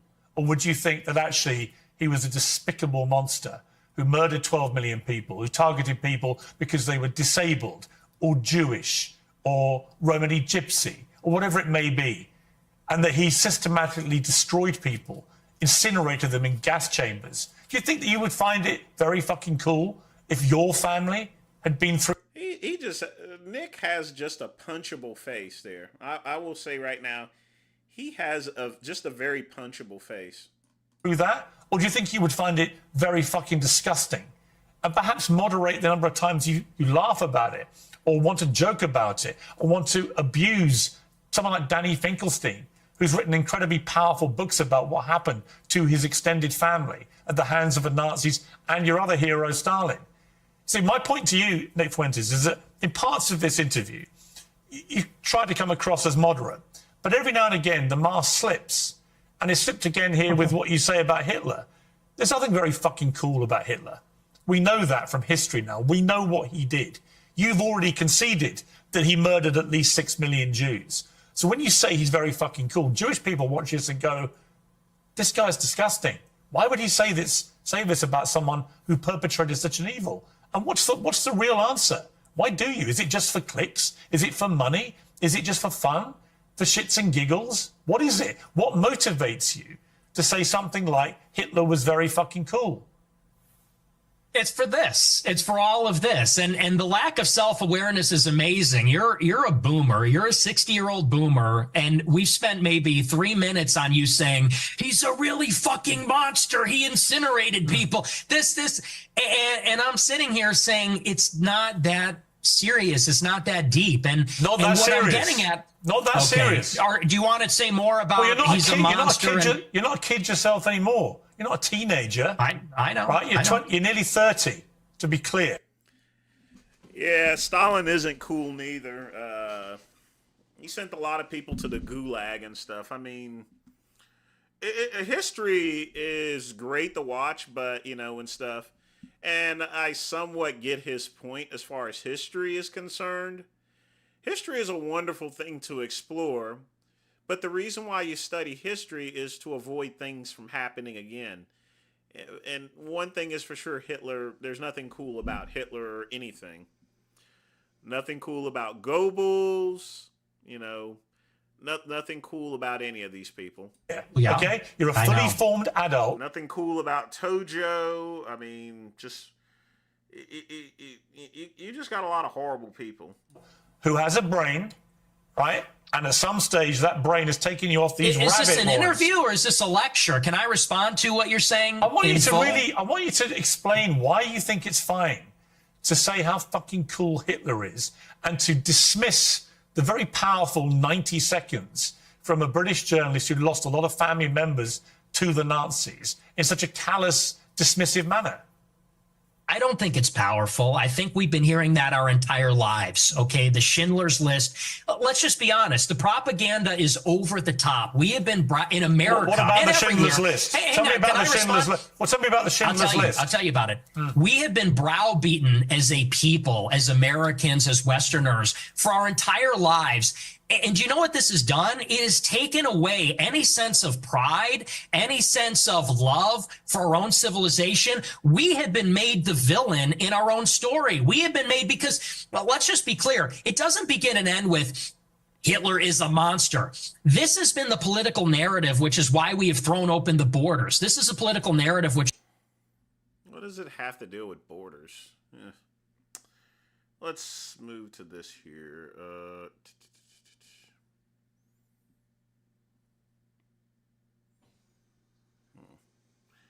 Ooh, this one's nice. Well, it's me and her. We're so complicated. We're on and off. It's very passionate on both sides. I think there's this intense desire to be friends, but a frustration where we disagree with each other. There's a rivalry. But I thought we were going to have a friendly conversation, and then she kind of did the same thing. We're going to go on a show during the war with Iran. We're literally in the middle of a war. And she texted me the day before the United States bombed Fordo. And she said, would you like to come on my show? I said, absolutely. I said, is this going to be about Iran? She goes, I don't do setups. I said, yeah, let's do it. I come on the show, and then she's like got this weird hostile demeanor. She's doing the clip thing. Then she puts it behind a paywall. It was ridiculous. So that really was not nice. And then, well, you've done the same thing before, so. And I think this whole Charlie Kirk thing, I think she's gone insane. I think she's absolutely lost her mind. So I feel sorry for her husband. What did you feel when Charlie Kirk was assassinated? Where were you when you heard about it? I was at my house, and a friend of mine who was actually at the event texted me and said, Charlie got shot. I said, who? He said, Charlie Kirk. I said, oh my gosh, that's terrible. And I'll say this one more time, folks. Charlie Kirk would still be alive if the Great One was doing his security. Charlie Kirk's problem was he thought he was safe in a mostly white university. There were no blacks around. The problem is, black folks ain't gonna go and there's no set of history to where black people have actually really assassinated anyone, at least in this country. At least the only person that I could probably think of is the Beltway shooter. But other than that, we just don't pick up sniper rifles or anything, or anything like that. Nick Fuentes is talking about gang violence, but Charlie Kirk's mistake is, hey, I'm in a white university. No one's going to mess with me. I'm going to have little security. Even if you have one of those little drones flying around, they would have picked up this guy, and he wouldn't have got a bullet in his neck, you know. The truth of the matter is, around blacks, don't relax. Around whites, you better keep them in sight. And honestly, it was devastating. I didn't like Charlie Kirk at all, and we had an intense rivalry, and he hated me. But honest to God, I was devastated. I was emotionally affected by it. I didn't even do a show that night because I was beside myself. So it was rough. I mean, it was hard to watch. When you say you were beside yourself, I mean, you hated him. I don't hate anybody. I didn't hate him, but I really didn't like him. I intensely disliked him, and He called you vermin, didn't he? He did. Yeah, he hated me also. But you were still beside yourself when you heard what happened to him. I was. I thought it was disgusting what was done to him, and it was tragic, and it was horrifying. Do you fear an attack like that on yourself if you up your own security because of this? Because your profile's got exponentially higher since what happened to Charlie Kirk. I have increased my security, and but you know, something similar like that happened to me. Someone came to my house with a gun about a year ago, almost exactly, trying to kill me, and he was shot and killed in my alleyway. So I've had increased security for a while. It's a bad time out there, and I do believe it was a left-wing person that killed him. I think it was a left-wing person that tried to kill me. So yeah, I take it very seriously. Well, let's actually take a look at the person who tried to kill Nick Fuentes.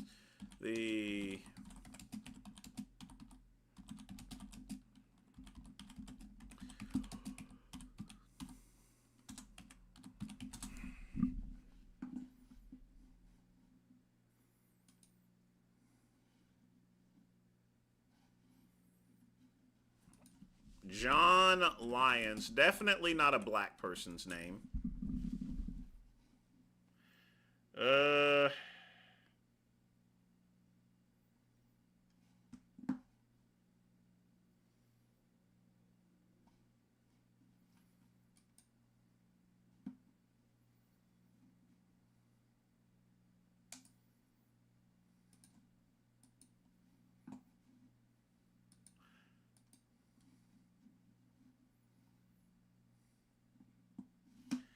Yeah, this guy right here. Now, and this is my point that I'm making. Around blacks, don't relax. Around whites, keep them in sight. That is a white guy that tried to kill Nick Fuentes. Not a black guy, a white guy. The thing about it is, folks, you know, the way to avoid black gangs is right not to live around them at all, and it's quite easy because they're very concentrated, you know. There are neighborhoods that you don't go to. When people come to Greenville, South Carolina, and they're white, I tell them to avoid Nickeltown, okay? And for black people, I tell them to avoid Shelton Laurel or Madison County as a whole in North Carolina. You're going to know where to go and where not to go. I've given you this story. Let me give you this little story, and I'm done with... Well, actually, I'm going to play one more clip of Nick. This is the Virgin talk here. Let's see. Oh, you should see my DMs. It is quite the opposite. They're called the Groy bets, and I'm actually batting them away. Granted, not all of them are attractive. Some of them are attractive. Are you actually? Just to clear up one of the many theories about you, I have no idea what the answer is, and you haven't got to answer. But are you actually attracted to women? I am attracted to women. You're not gay? No. But I will say that women are very difficult to be around. Okay. So there's that. And do you think they should have the right to vote? I do not. No, absolutely not. They should stay at home? Well, yeah, absolutely. See, basically, you're just a misogynist old dinosaur, aren't you? For a young guy. Yeah. I mean, I know I'm the boomer. I know I'm the boomer here, but actually, you're a 27-year-old dinosaur, aren't you? Aren't you, Nick Fuentes? All women. I am. All women are annoying. All women grow old. They all get fat. Says the guy. Have you ever had sex?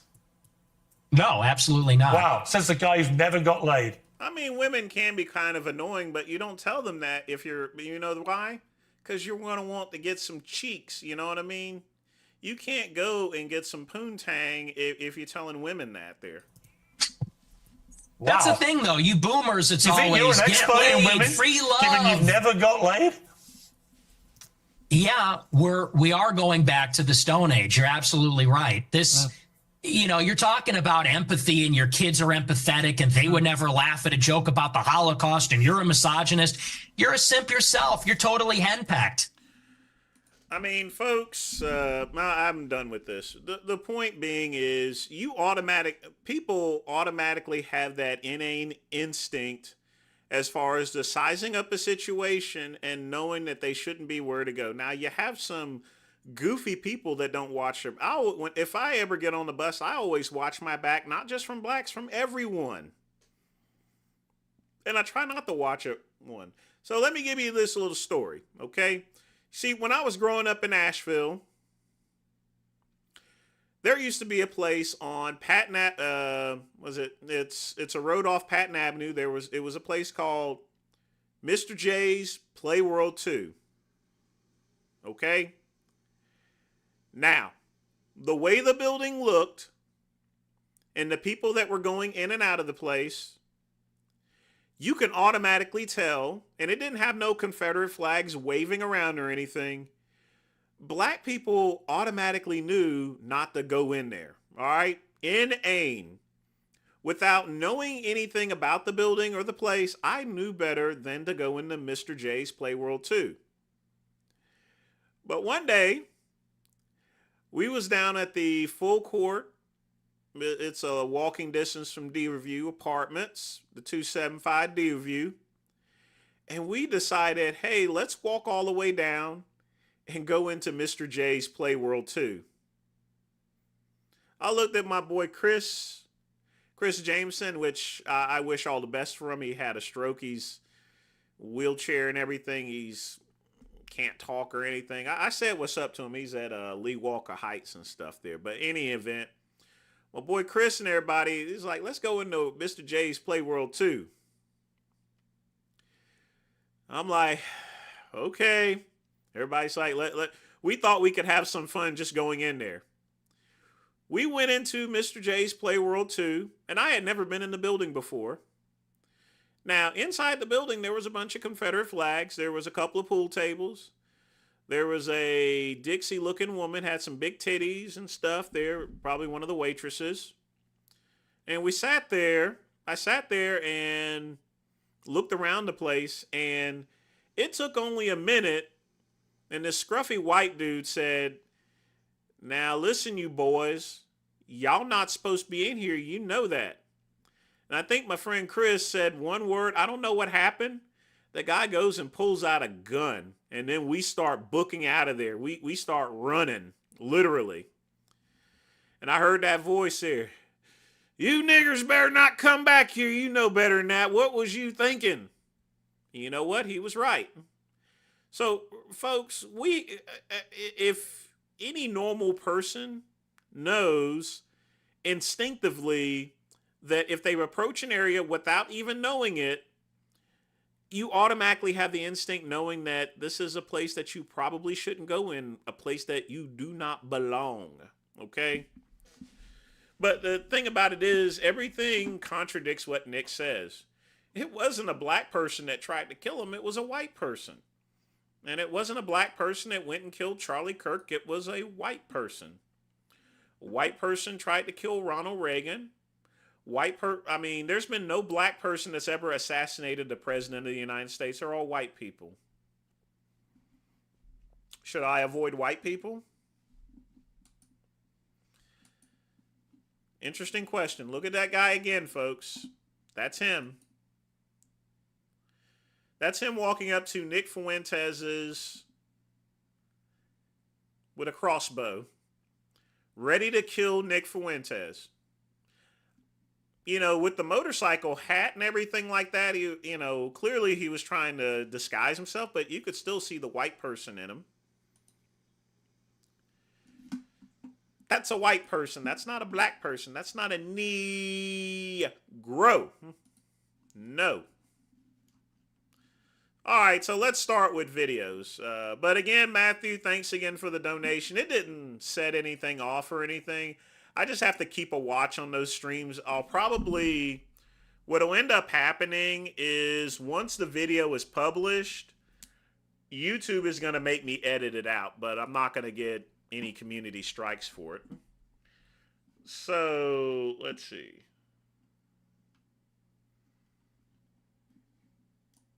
Let me check out the one by Pugman here. It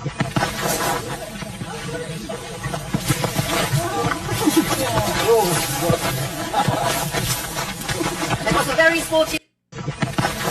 You really shouldn't be doing that. That is just plain stupid. That's Sam Sulek. Sam's not on. That's a very dumb thing to do. That's a very bad idea. That lion can still reach through the cage, believe me.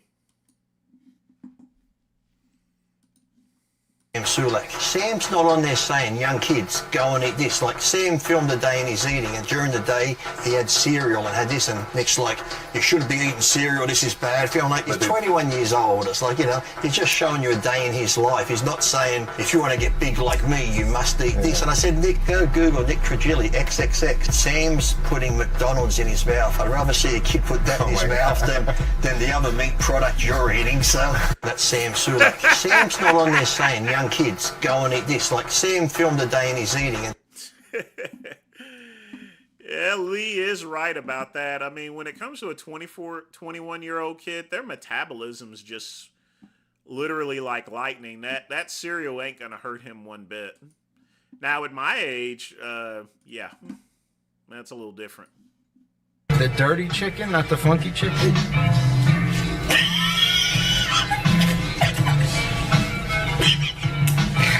Whoa, did you watch Soul Train this morning or something?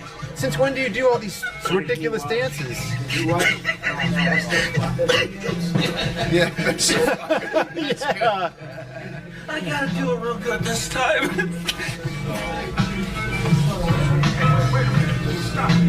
Jason, lay off the flocka, pal. You know?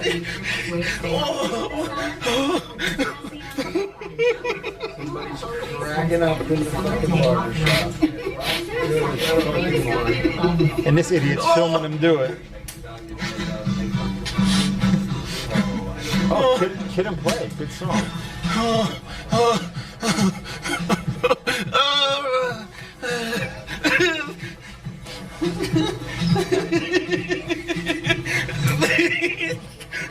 Great, this video is going to be 30 minutes of Jason laughing like a hyena.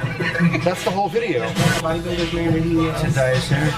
The guy he met, Jason, what's the guy's name? The one who slapped him? Yeah. Rich Piana. Can we do Rich Piana, like, autograph in the back of your name? Or... Hell no. How about his hand? How about a Craig Titus haircut? That's good. I got a haircut. I got a haircut for you. How about a Craig Titus haircut? Yeah, everybody knows who Craig fucking Titus is. Let's do a Craig Titus haircut, man. I'll show you. You want me to show you the video so I show you what it looks like? No, I'm alright. The Craig Titus haircut. Brad's haircut's pretty manageable. He just has it slicked back or so. I don't know. Will Publix allow the Craig Titus haircut? We got to check with Publix before we do anything to you. No. Beard, hair, mustache. No, hair's okay. You know, we're giving you a faded faux hawk. It'll look good. It'll look good. This is the finished product right here. Big Brad Wolf. Looking very dapper, Brad. You're up, champ. Thank you. Yo, dude, get up. What's up? What the? Bumpers. The bumpers. Who put that there? I don't know. Sit down, dude. Yeah. He probably needs it. He's got short limbs. I got short, little, stocky, stubby limbs. Looks good. Your neck? What's your neck size? Make it nice and tight. Choke me. Jason, this isn't the place for that. Calm down. Calm yourself. He's not a dominatrix. Hi. Got the before picture, obviously. I think at this point in time, Craig Titus is bald. He's never getting out of prison. What do you usually, let me just ask you, what do you usually tell what is it, Walmart? What do you tell the lady at Walmart? Like, what do you usually say, hey, do this to my hair? What do you say? I said, give me a number 2 bald. A number 2 bald? Yep. Okay, so what, like a 2 on the sides? Yeah. And then bald where? Number 1 on top. No, I think you have it the other way around, Champ. 2 on, no. You want to go 1 here and 2 here. 2 on the top. And they call that a fade. Yeah. Yeah. Look at how fucked his hair is, so Rob. How many different ways is that shit going? Look at the top of his fucking head. He just got shit in his eye. Now it's culminating. Something to shout out. It's an eyeball eating parasite. You're gonna go blind in 2 days. He's dying. He's dying.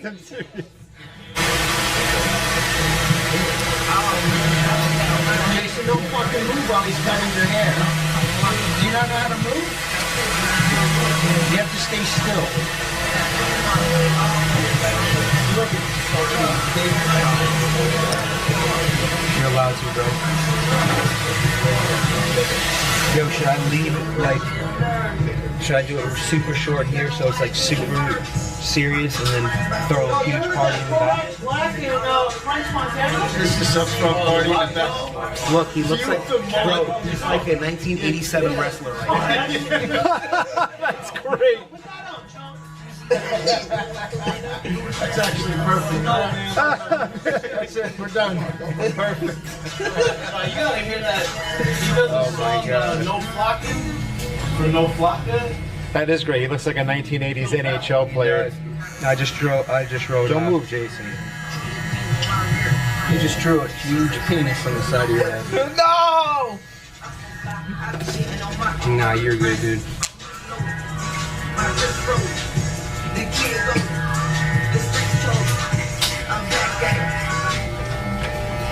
It's fucking great. Brad's over here doing his Jay Masters impression. Downing the brewskis. I should have brought landscaping tools. This is dude, you got some serious hair, bro. This is crazy. Oh.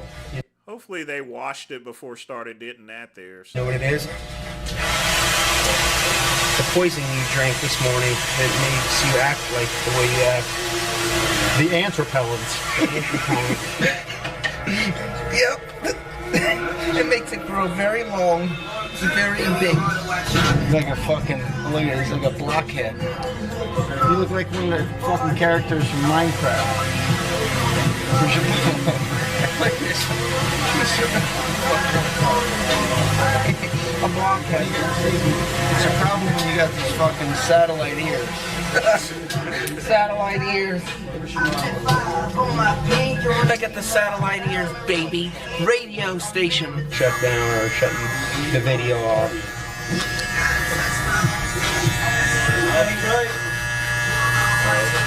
Peace out neck here. Here you go, everyone. Like a little baby wolf.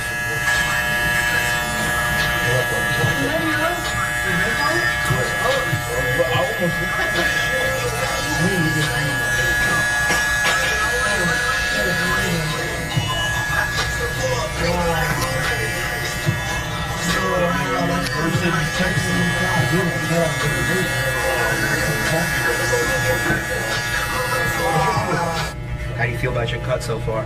Nice. Are you going to be going back to Walmart, the Walmart lady, or are you going to come back to Aces? Back to Aces. I never knew they cut hair at Walmart. Yeah, I didn't either. I think which one? The one in Boynton. On Old Boynton?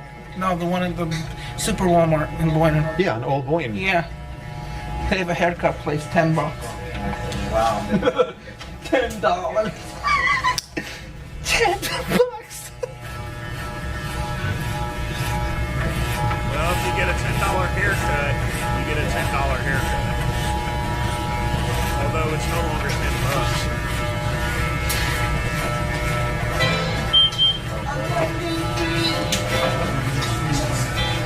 This is one of the few times where Janoy actually looks like Bye-bye to the Jufro. Say bye-bye to the Jufro.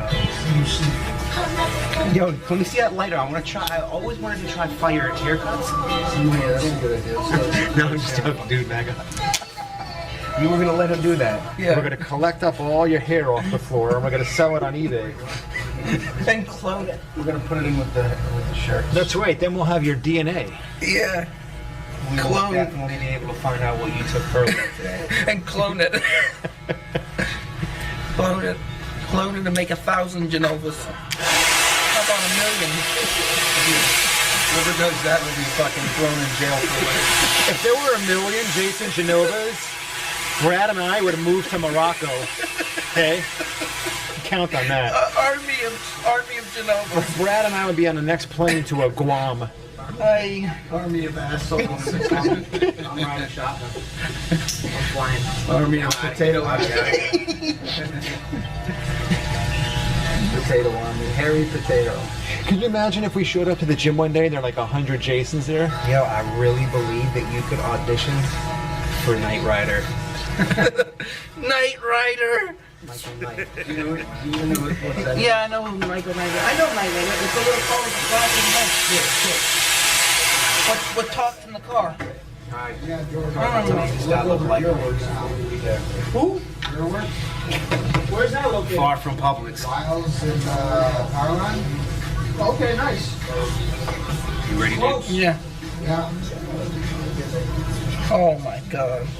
What do you think about that, Publix? Publix CEO. The Publix CEO. Was the Publix CEO? You find him He needs to get some condition. He's always needed conditioner for his hair, so. in the Publix deli eating all of the chicken and sandwiches. Maybe out of fucking business in a week.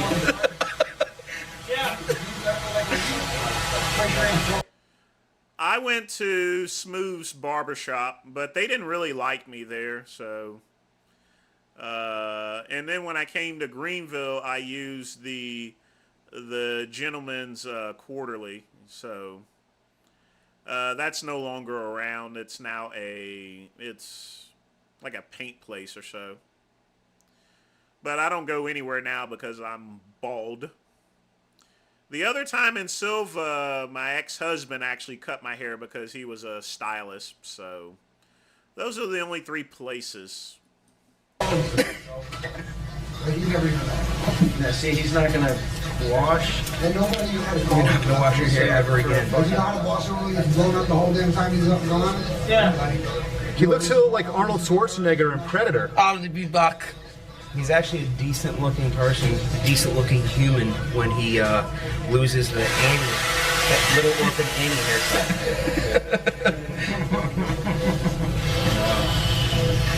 I look like an orphan on crack. No, like Richard Simmons. Richard Simmons. It's pills. Are you fucking the eyebrows, man? I gotta do this. This is part of grooming, man. They count eyebrows. You know how long some of those things are? Like some of those are about an inch long. Yeah, you could probably braid. You could probably do a French braid on your left eyebrow. But don't worry, bro. Men's grooming 101. We got you. And like once a week, I get a new white one. I Sucks getting old, man. just for men. That shit lasts like 6 weeks. Yeah, you gotta get that. Put a guard on there and fucking zip it all down. Holy shit. Can you see now? How does it feel to see again? Feels great.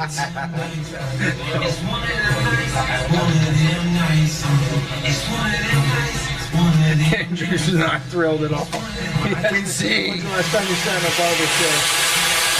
Last time I sat in a barber chair was at Supercuts.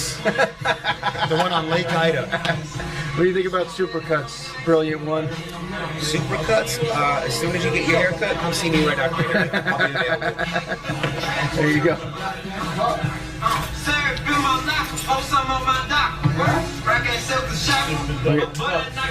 Hey, fat boy, you're calm now, huh? All that hair made you nuts, right? Jason, there's some chicks for you out there, man. Look. He says he's not interested. He said. There's a big one. The big one's try harder, Jason. Go get her. Underage. That's good. You have to check. That's right. You're learning. You have to check IDs, right? Yeah. You check IDs now. Check IDs at the door. Not looking. Are you on there with an underage broad? No. So why are you hiding? What are you gonna hide? I'm looking at that. It's a shit all over your shirt. Who cares? Who cares with freaks? Order number 66 is gonna get this fucking stained up shitty shirt. How's that? What do you think? Leave me alone.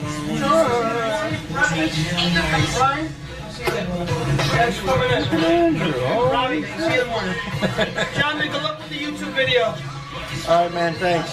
Take care, buddy. Have a good one, man. Good luck with everything. Joy, Ace's Barbershop. That's the name. Ace's Barbershop. Thank you. Boca Raton. Blades and Lions, right across from BC Bodies. Jason, you're trying to tell me that is motherfucking vandalism. That is you crashing into one of these fucking poles. It's red. This was probably at fucking Wendy's drive-thru just a couple hours ago before you got. It happened 7 months ago. Oh boy, that's the only time his hair actually looked decent. He should have had his hair slicked back like Brad did.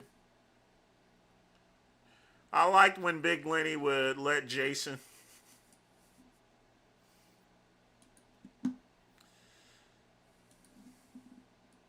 Hello everyone, Mark here, Mark's Max Muscle, and today we are doing a comparison between Mike Israetel and Big Lenny.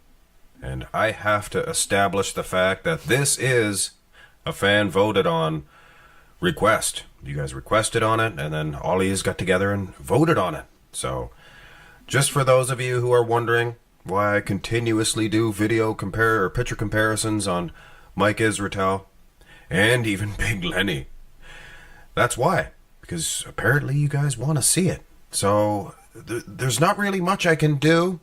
I mean, you can do the old switcheroo. The switcheroo's fun. Look at Lenny's midsection. But you know what? This just goes to show you folks how good Mike Israetel actually is. A lot of the top IFBB pros, they make fun of him. They say he doesn't have a physique. But clearly, you know, he's the stronger of the two in terms of midsections, because when he's wearing Lenny's big gut, Mike Israetel's physique for being on some juice is horrific. I mean, with no disrespect to the late great Leonard, but that is a whale tank. That's a big old Holden tank, isn't it? Now, to be fair to Big Leonard, this is the best, probably, of Mike Israetel. Let's show an earlier version. Wow, is he plush. We're talking softer than creamed corn. He has cheddar cheese all over that physique. Does Mike Israetel. He looks like a 250-pound, great big, giant, chubby baby. Doesn't he look soft? Wouldn't he like to go up and poke it with a stick? Like, hoo-hoo, the Pillsbury plush boy. But you know, at least he has the cojones to show his physique. Much like myself, I don't have much of a physique, but whoa. Okay. Terry, I could see my editor over there snickering. This is supposed to be a picture of me. It's been edited. It's been tampered with. Not much, actually. It's probably pretty close to the real thing. But look, they gave me knock knees and everything. And look at my feet. All right. I deserve that. Because, truth be known, this is not Mike Israetel. This is actually the chubby baby version of Mike Israetel. And after seeing that real plush one, which was a guy that competed for an NPC show, which will remain nameless, he shouldn't have gone out there with that type of physique. For a normal man, that's just fine. You want to look the way you want to look. That's okay. But this is bodybuilding, a representation of the muscular form. That shouldn't have went on. What Mike Israetel has here, it's somewhat respectable. Is it beating Big Lenny? Had a much better midsection. Old Leonard. Pretty conditioned, I have to say. But let us go to the next shot. We can't spend all day on one pose. And to think, I honestly didn't know how I was going to set this one up. But we're already 3.5 minutes in. We're only at the side chest, so I think we'll be okay. Look at the bum on Big Leonard. And I did not tamper with this one, I'm telling you right now. Doesn't that look funny, like an old, well, I always call it an ag bum. I should think of something else. A big, giant, an orange? Or like a melon bum. Could be a melon bum. But it is interesting because he has those snake eyes. It looks like he appears to be some sort of serpent creature. As does Israel in a way, but Lenny really does have those serpent-type features. So maybe he swallowed an animal, and then that's where it goes. In the bum. But anyway, that's the side. Out of respect for Dave, I'm not going to say Palumboism. I'm just going to say GH gut. At chest, Israel winning for sure. Good arm on Snake Man. May he rest in peace once again. Here is the back development, and you know, Big Lenny, he has a pretty good back. He does have a funny, squeamish arse. Doesn't his look like his arse? Maybe what he ate was a little sour. Maybe he ate one of them big sour balls. So it made him give a whole new meaning to the phrase, pucker up. Ah, isn't that funny? I think so. Now here is the rear double. And once again, it looks like sour ball, squeamish, sunk in arse once again for Big Lenny. But once again also, look at the size of the... Big Lenny's back actually looks better than Mike Isratelli's. It's a lot more conditioned. The lats. Did I size this one correctly? Look how little Israel looks. He's not very tall. He's bending at the knees. Big Lenny, he's like 6'3", which is giant in bodybuilding terms. But maybe I made him a little too big. Let's do the old switcheroo. I think that'll be good. Look at the... Oh! Look at little. And I changed the size of them to match up with their hips. You know what I mean? So look at Israel. He looks like one of those old bulldog cartoons. Like a cartoon character with the little legs. And look at Lenny. Looks like he's ready for bear. He's ready for anything. Wow. He'd be about 500 pounds with those big Israel quads. Now see, now to me this is funny. I like this. And I will laugh later, even more. I'm trying to compose myself here. Now here is the abs and thigh. And this was maybe the best one of all. Because Israel, think about it. If you are watching this, which is possible, you know, you're making people laugh. You put some smiles on people's faces, so no disrespect meant to you at all, big man. Please don't beat me up if I ever meet you for real. But either way, the ab... How are you going to meet Big Lenny at this point in time? I guess he doesn't know that he's passed away, but oh well. Let's bring over the Tom Platts of midsections and give that gift to Mike Israel. Now, look at this. Does this not look natural? It looks like it fits right in there. I bet you if Israel, he packed on the carbs before he competed. You know, cereals. He likes cereals. Get a whole bunch of them. Just pack them right in. I think he would look exactly like this. Little dandelion spores. Or no, we'll leave him alone. We'll leave him alone. Here is the most muscular to end this little car accident off with. Of course, we can't be too negative on this one. It may have made people laugh. Might have put a smile on someone's face who was otherwise contemplating committing sideways. So, there's always laughter. Give an old chuckle, a tee-hee. We're not hurting anyone. Well, I don't think. But for one last time, let's see the old switcheroo, shall we? Funny thing about this is Mike Israel, when you put his wheels on Big Lenny, actually looks like it's form-fitting. Seems like Leonard should have had great big giant wheels. Would look good. Might have became a pro. How about Lenny with Israel's legs versus Dave Palumbo? That would be a gooder. But having said that, Israel, he can hardly hold that big physique up with those little legs. Just a little bit of fun.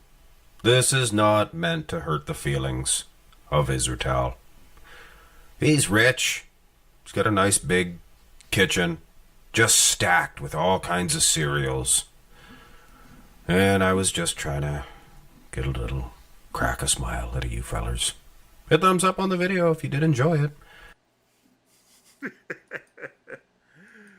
Hopefully they don't decide to do one of me comparing me to somebody else here. That would be pretty bad. All right, what's going on, you guys? Nick here with Nick Strength and Power, and this is the latest physique update from Sam Sulek. At under 13 weeks out from his pro debut at the 2026 Arnold Classic in Columbus, Ohio, he's also confirmed that he will also be doing the Arnold Classic UK. And I wanted to say that I think Sam looks really impressive here, but I also wanted to say that I think Sam has a very realistic chance at maybe making the first call out and potentially even placing in the money. We now know that Michael DeBull, who was top 5 last year, is out. We know that Matt Grego, who was top 3 last year, is out. We know that Terrence Ruffin is not. He's actually looking pretty good there. And yeah, that's right. There's a lot of people that are out of that physique show. Not doing it. Urs Kalsinski is now in open. Ramon Dino is probably not doing it. Logan Franklin probably not doing it. Most of the top guys. Dino's not going to be in it? Man, it's going to be an open field for Sulek. Guys from last year are not doing it. And most of the top guys from the Olympia are not doing it. And outside of those top 5 at the Arnold last year, and by last year I mean this year, 2025, but it basically was a year ago, Mike Sommerfeld seems to be really the biggest name and maybe the only one doing it. And outside of the top 5, there was really no big names at the 2025 Arnold, Ohio. So Sam Sulek, if he's on point, I'm not saying I think he's got a chance to win because I don't think he's quite there yet. But I do think he has a shot at first call out, and I do think he has a shot at maybe placing at his pro debut, which would be a big deal at the Arnold Classic, the second biggest show in classic physique. Let me know what you guys think in the comments down below, and like and subscribe for more bodybuilding content. All right, what's going on, you guys?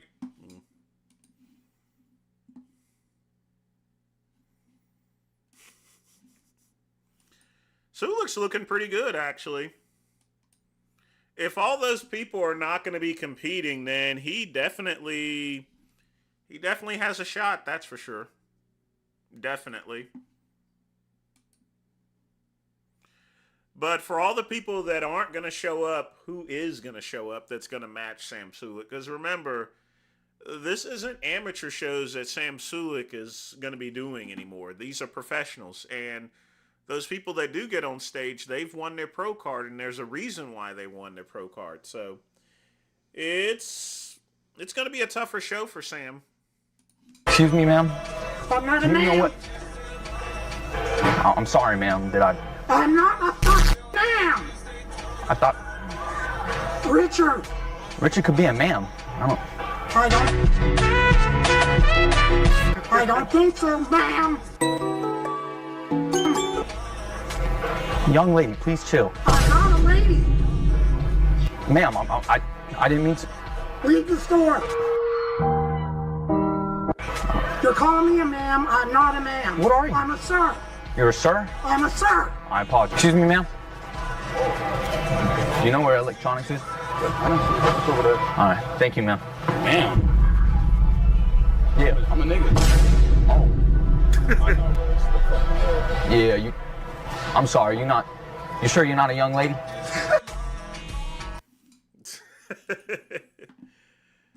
That is just straight mean there. I don't like this type of ambush politics. I mean, ambush videos for social media. That's gotten a lot of people in trouble lately. But it's just an example as far as to how disconnected society has become. So. Because I once met a bunch of stupid white people. Lawrence is his name? Yeah, Lawrence. Yeah. Lawrence, what do you think of him? I mean, he's just a sellout. He's like a coon. Clarence Thomas? The biggest coon of them all. What do you think of Candace Owens? Another coon. Have you ever heard of the guy named, no, his name is... You know, maybe I should put one of those logos at the bottom. Look at this. He's got this down here, a logo here, and a logo here. That's a lot of stuff. James O'Keefe. Well, the thing is that I actually am James O'Keefe. Are you? Yeah. No, you're not. No, I'm not. I'm not James O'Keefe. No, you're not. I am. Really? Yes. And you don't know that.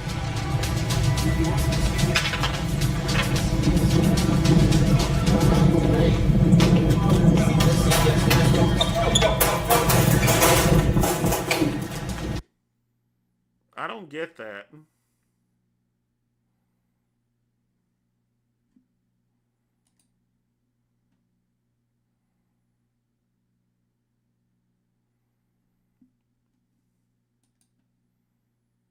James O'Keefe.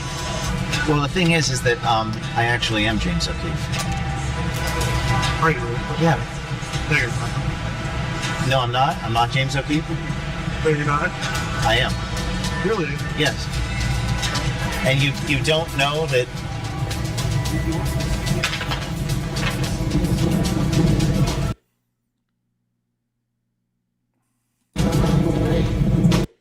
James O'Keefe has really aged a bunch.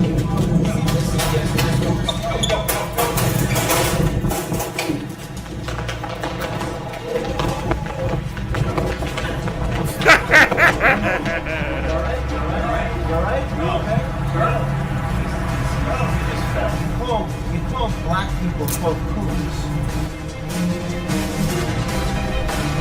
Whoa.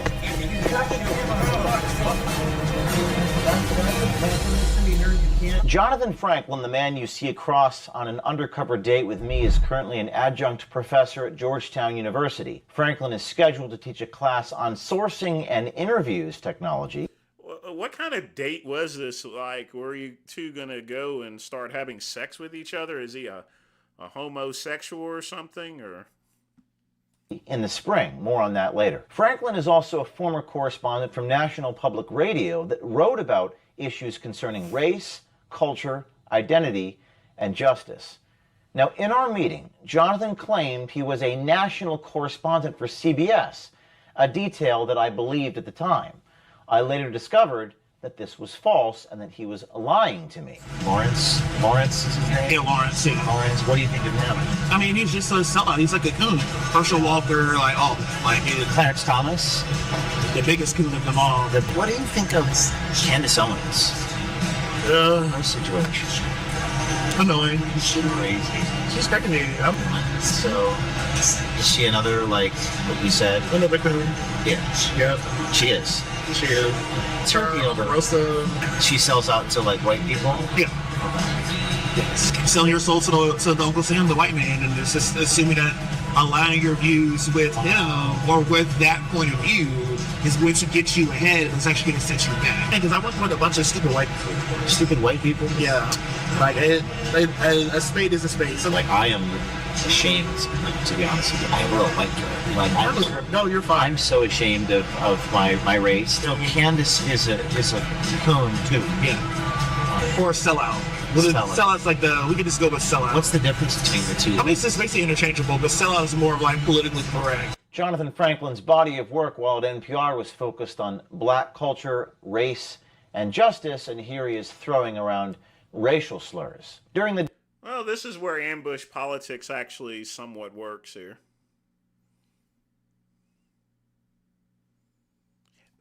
He actually changed a bunch there. I guess he grayed his hair, but it looks almost like he's gotten a little bigger. He's been working out a bunch.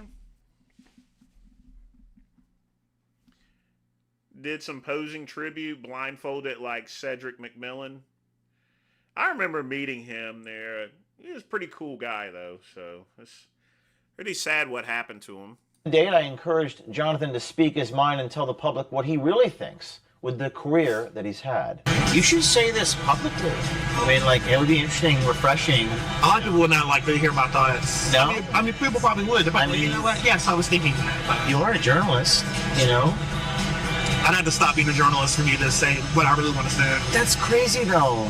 To give y'all what I really want to say, I would have to stop being a reporter. You have to stop being a reporter. I would have to exit news. Now there is one group or one guy that I don't know if I like him, but that does do the thing you're talking about, though. I forgot his name. I mean, I can easily go into like opinion journalism, but what a profound statement. Say that again. It's so interesting. I have to stop being a reporter, tell you what I really think. You know, the sad thing is the running portion. It was just a lot worse. It just made things a lot worse. Yeah, but you don't have to do that. You can still vote. I don't give a fuck. Like, but in terms of I'm like on the clock. And then I reveal myself as James O'Keefe. You might be wondering why Jonathan Franklin didn't recognize me in the first place, being a professor, a graduate level professor on media and journalism. And Jonathan Franklin actually refuses to believe that I'm James O'Keefe. He even said how disguised I was. It was literally just a pair of glasses. Have you ever heard of the guy named, no, his name is James? Well, you did gray your hair up a little bit too, but yeah. James O'Keefe. You heard of that? Yeah. I don't like him. What do you think of him? He's all right. He's all right? Yeah, could be better. Could be worse. Could be worse. Well, could be better. How could he be better? Just don't be an asshole. Is he an asshole? I've heard people he's an asshole. Oh. Well, he does like the undercover stuff and like exposes people, you know. And you see, when someone says that should have set off a red flag. He exposes people, you know, telling people like what they really think, you know. Honestly, for a black person, he can't run very fast. Typically, we actually have a little bit of speed on us here, so yeah. What do you think about that? I mean, there's a lane for that, but it's also knowing how to do it in a way that doesn't attack your integrity. Yeah, because you have to use like hidden cameras and shit. Right. Yeah. There's a way to do that sort of like watchdog, gotcha, ambush journalism, but doing it in a way that doesn't disrespect the person that you're trying to catch or yourself as a reporter. Well, CBS used to do it like way back in the day, like with 60 Minutes and Mike Wallace and whatnot. Well, yeah. Well, the thing is that I actually am James O'Keefe. Are you? Yeah. No, you're not. No, I'm not. I'm not James O'Keefe. No, you're not. I am. Really? Yes. And you don't know that.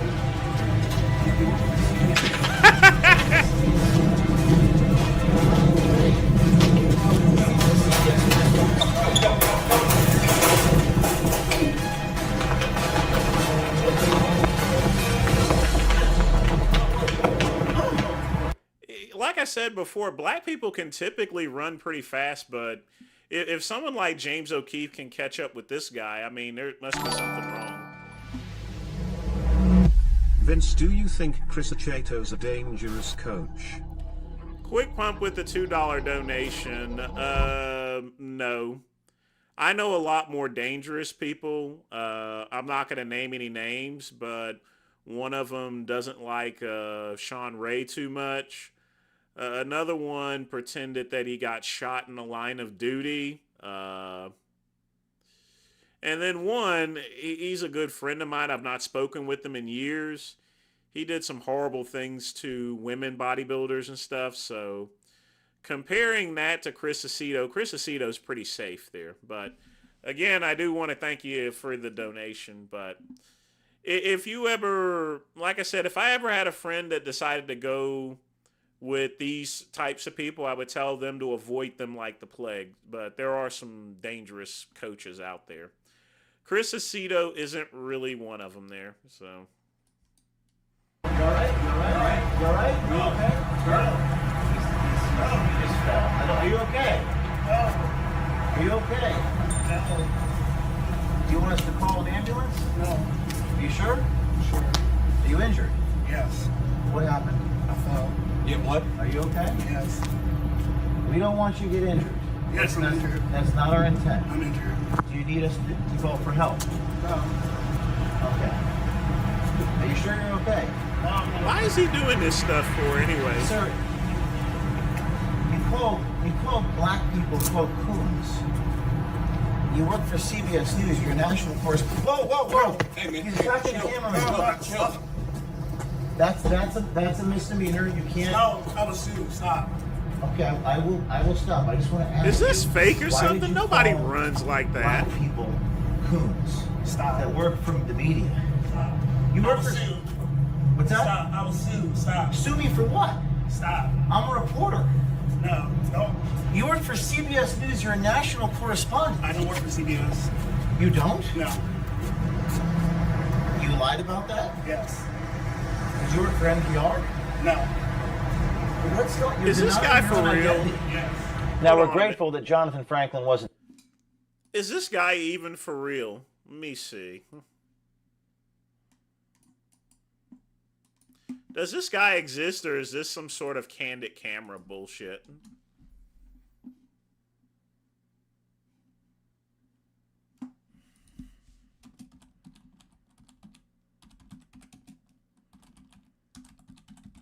And the word professor is well,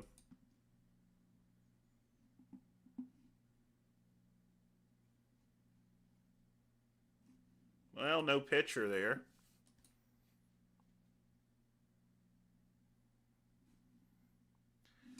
Yeah, it looks like he's batting down the hatches. He's got everything password protected now. That's got to be a hired actor. I mean,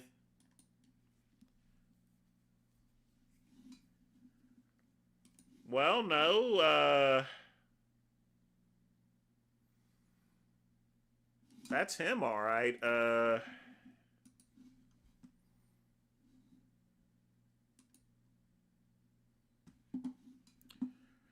He is a reporter for NPR, but nothing about, ooh. So I guess this guy actually does exist. Seriously hurt during that tumble he took, falling to the ground after he ran away from me at the table. I mean, the running thing is probably the dumbest thing. I would have just made a gradual exit there saying this interview's over, but just the running part just makes it look really, really, really bad. It's too important to remember that even if you don't agree with someone, they are first people. And our intention is not to hurt them, it's to expose the truth that the public has a right to know, that the citizens have a right to know. Chuck E. Cheese, I was thinking the same thing, or something from like Night Court or something, you know. That the students at Georgetown and the parents have a right to know. Jonathan willingly... I was thinking Seinfeld as well, Chuck E. Cheese. It seems like one of those, that's the word I wanted to use. It seems like a Seinfeld skit to me. Came with us when we offered to help him. After his fall, we took him to a pharmacy and got him some Band-Aids. But let me... Let's give you some evidence, okay? Are you okay? Is there a pharmacy open? Is there a Walgreens? Place your item in the bagging area. You got your stuff. Okay. You guys been sitting outside for a little bit. Doesn't make any Some water? sense. Yeah. Why don't you have some water? Here. You worked for NPR and you no longer work for NPR? Yeah. When did you leave there? According to the profile, he had a profile for NPR. Well, you told me a lot of it, so I can't decipher what's true and what's not. What's going on? What's the reason why you told me you work for CBS News? Just as a cover. As a cover? We were able to verify that Jonathan Franklin actually does teach a course at Georgetown. He did and he will in the first semester of this coming year, just 1 month from now in January 2026. And he's been teaching, ironically, about how to, quote, find sources and interview them effectively. There's a class that I have. It's for a sourcing and interview tech class in journalism. I mean, journalists finding sources, ask questions for a living, how you do network, that kind of stuff. So when you go to schedule class, it's going to be schedule.georgetown.com. He said he was on a date with someone, so I guess he's a homosexual or something. I don't know. He might be. EDU. And then here's the CRN just to confirm. Taught by Professor Franklin, Professor Parker. Yes, so I see Parker Lene and Franklin John Kiss. Now, what Jonathan Franklin says about not being able to say what's on his mind is interesting. To give y'all what I really want to say, that you have to stop being a reporter. Historically, a journalist not saying what he thinks might be seen as a type of ethical restraint. If he means to say, I can't let my biases contaminate my reporting, then perhaps that might be considered ethical. Now, if he's saying I can't speak truthfully, it might indicate a problematic culture as a professor or in a newsroom. But this notion of objectivity, when a professor of journalism is using slurs in public, well, that's a fiction. We here have a whole library of books on journalism ethics. This is one of my favorites called Ethical Journalism, a guide for students, practitioners, and consumers. Yeah. I've not seen him around ever since he got a hold of Biden's daughter's diary and stuff like that and went ahead and put that out. That's what really got him in trouble. So I think his channel was demonetized too. So Written by Philip Meyer, and he writes that reporters adapt models into which they can fit their objective facts. In addition to being guides to interpretation, those models, Walter Lippmann, the dean of journalism 100 years ago, called them stereotypes. They also help to select with aspects of the objective world to look no, I wouldn't bet James O'Keefe, knowing the guy that he is here. for. Now, in this other book, But he does News look like he's Values, a worked guy out a named little bit. Jack Fuller, Either he that or was he's gotten actually fatter. the president and publisher of the Chicago Tribune. Fuller writes that objectivity is a hopelessly naive notion. Nobody has ever achieved objective journalism, and no one ever could, because of the biases of the observer, especially one who's writing those articles, quite unlike us, who just captures people on video. The biases of the observer/writer always enters the picture, coloring the details, at least guiding the choice. It is the inevitable consequence of the combination of one's experience and inbred nature. The process of correction requires a self-conscious mental intervention that is at odds with the concept of objectivity. When someone who harbors openly racist beliefs with a stranger they just met just a minute or two after meeting him in a public place where people can overhear you, now that professor of journalism cannot possibly meet these standards taught in these journalism ethics textbooks that are in my library here at OMG to teach journalism at a prestigious school like Georgetown. There's nothing prestigious about Georgetown, so. And I wouldn't call him a professor or anything if you're teaching one class. It's a fancy word for just, I mean, seriously. In D.C., covering political issues, because that type of racism is not just his personal opinion. It is a bias about a group of people that directly affects fairness, credibility, and judgment. Why? Because he's a professor who's using these slurs. He's revealing a framework that shapes how he interprets information. And that's why we thought you should see this report, and that's why we thought the public should know this report. And it's part of our process of showing you what's happening inside the universities, in addition to what's happening inside the government. It doesn't take too much of a disguise either. As I like to say, it's not your disguise that matters, it's your manner that's more important than your costume. And if you're in the inside, you know who to call, not Ghostbusters, but O'Keefe Media Group. On our signal number here, our email address here, tips@o'keefemediagroup.com, 914-491-9395. We're actively recruiting undercover journalists. O'KeefeUndercover.com if you want to be an undercover journalist. You can support this investigative reporting through Citizen Journalism Foundation, where all donations are tax deductible. This report is brought to you by Citizen Journalism Foundation. Stay tuned for tomorrow when I go to Georgetown University and speak to the president's office and the dean. You won't want to miss it. Hello. The biggest coon of them all. What are you calling these black people coons? That's really interesting for Georgetown. That's all I'm going to say. Interesting for Georgetown. Now we're going to head over to the dean's office in that building over there. I called the police. You gotta set something out, and then they'll come right on out. This is James O'Keefe. You know me for exposing the truth and holding the corrupt. Yeah, you fudge the truth a little bit, but that was actually for once some pretty good journalism. Accountable. But today I want to talk to you about protecting your own freedom, your retirement. Now, gold is soaring above 4,000.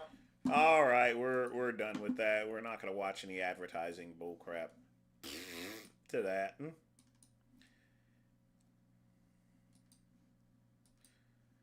All right, we're done with that, folks.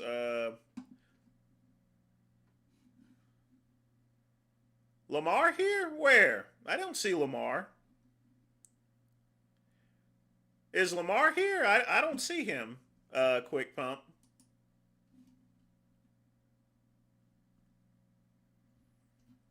If he's here, what's up, Lamar?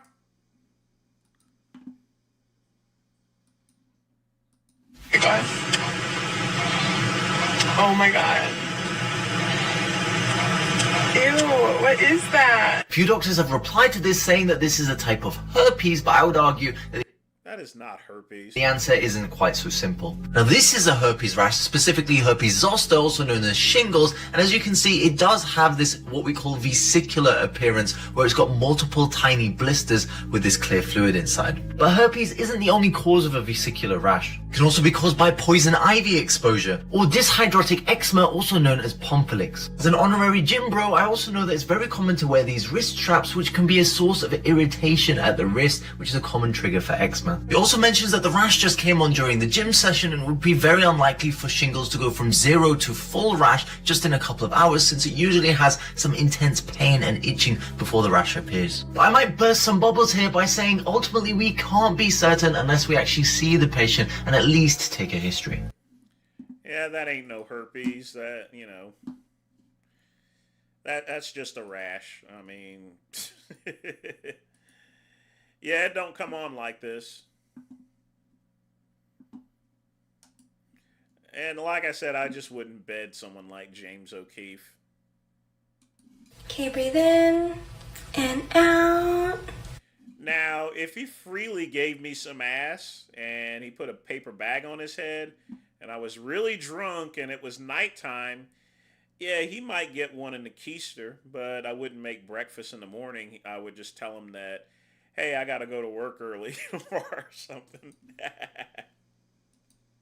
Okay, breathe in and out. Wait, that can't be right. Your heart rate went up 30 beats the moment I made eye contact with you.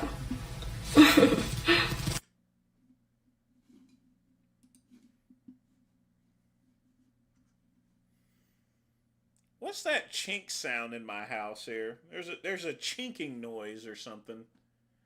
I may need to check that light bulb or something, but anyway, next video. Y'all hear that? It's just a light chink or something. Eh.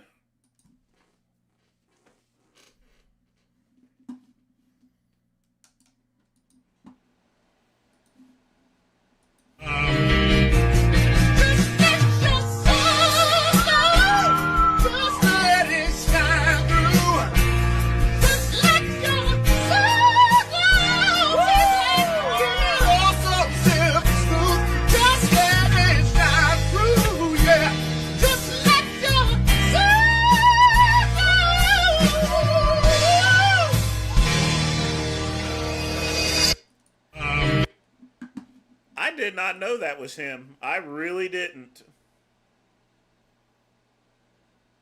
Straight up Bobby Caldwell does. That's all right there. Indeed.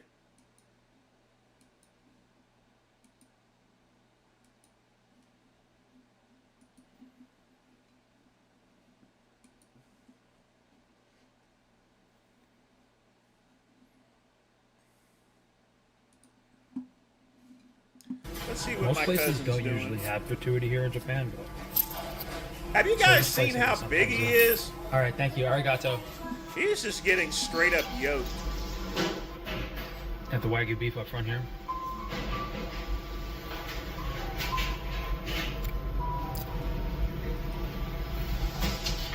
Yeah, won't be eating there.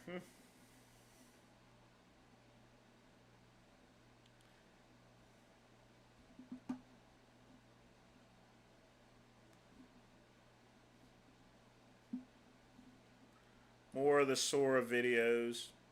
Or was it that a boyfriend? No. No, Chuck E. Cheese, no. It's just a gym rash. He must have touched something that he shouldn't.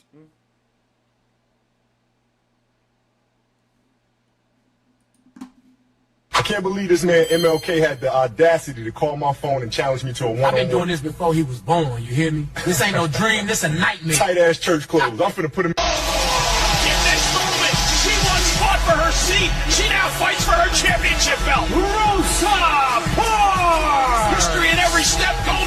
Crikey! What is this vegetable doing outside the garden? This is Professor Stephen Hawking, and I'm pulling him from out the river, right alongside a saltwater croc. He slipped off the edge, but we're keeping him safe and sound. The croc's only a few metres... Good afternoon. Terribly sorry to trouble you. Do you mind if I use your toilet? I do rather need a poo. I've got a turtle head poking out, as they say. Oh my gosh, I'm so thrilled to try Indian food. Look at how amazing this looks. Butter chicken, fresh, madam. It's so vibrant, and he's literally stirring it while standing in it. I can't even believe this right now.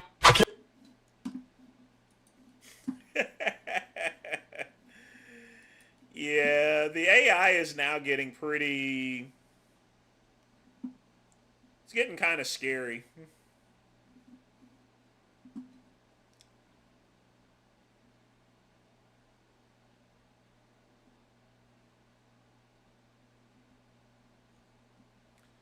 Let's see what else we got here.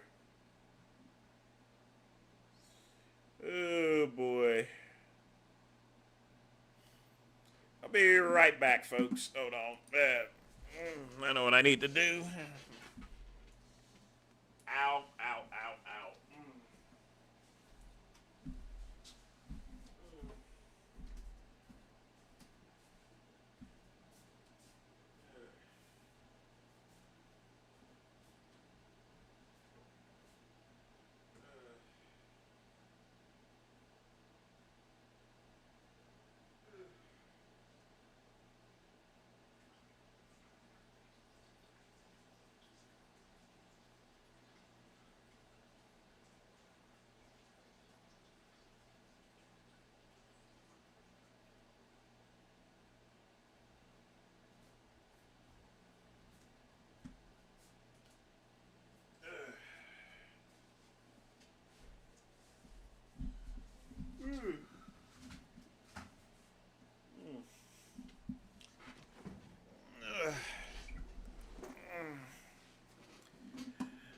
No, I needed to take some aspirin, and I needed to stretch a little bit. Even though we only got 22 minutes left, I am just, I feel like crap right now. Literally. It's not even funny.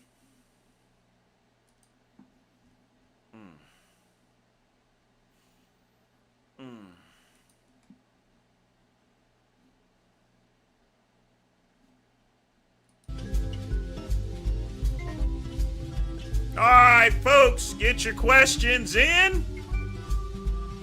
Make a donation if you wish. Like and subscribe. Sorry I'm a little lethargic. Like I said, folks, I am definitely not feeling good.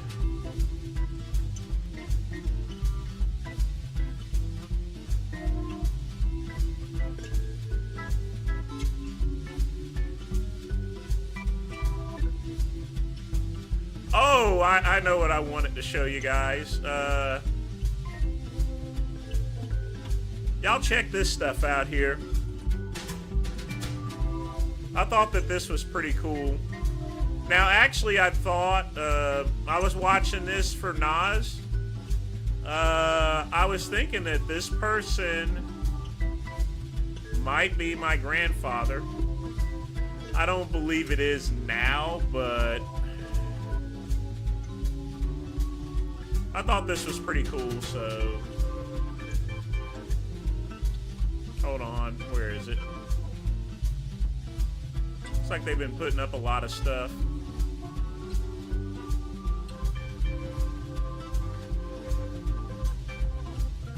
But I already showed Ryan this here, so where is it?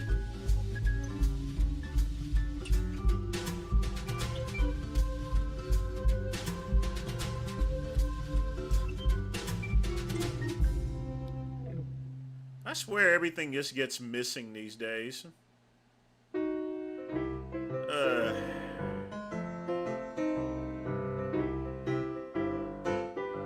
Ah, here we go.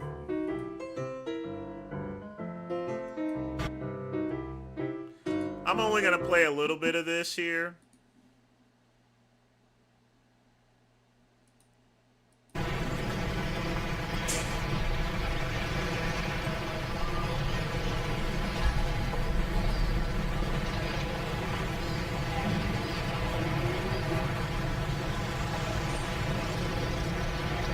Is this one it, or...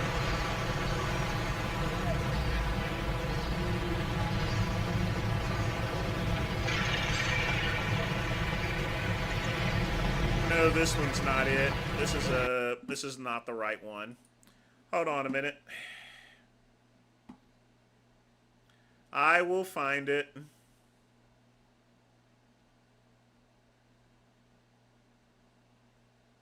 Or die trying. While I'm looking for the video, y'all get y'all questions in. Because we still got plenty of time to do this damn thing. I'll tell you one thing, although, I'll tell you guys this year, once this show ends, I am probably going to lie unconscious.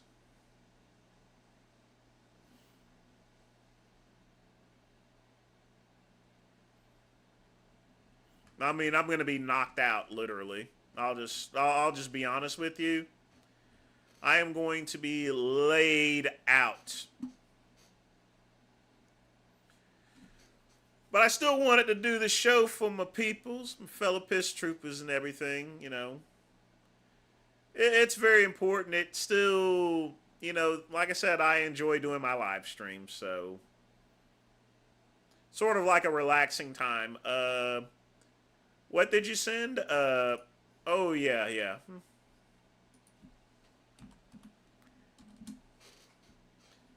That's right, I sent it to you, Ryan. So, yeah. Should be a link. If this pulls up right.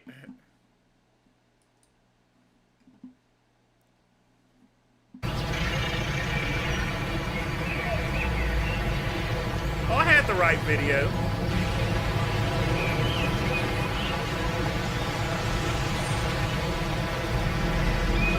Now, Ryan said that this area was scary. So I'll pull up to the part where...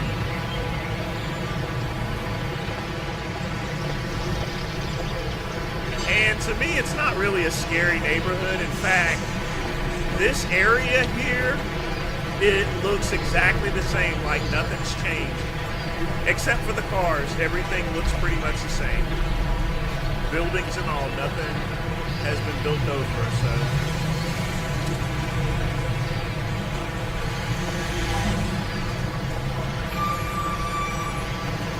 But this is about my neck of the woods.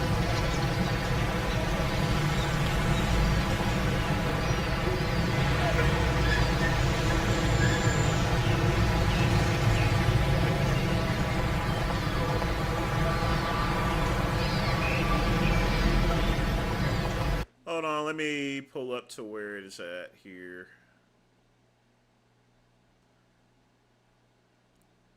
Jeez. Yeah, you got some straight up deliverance people here, but that's what someone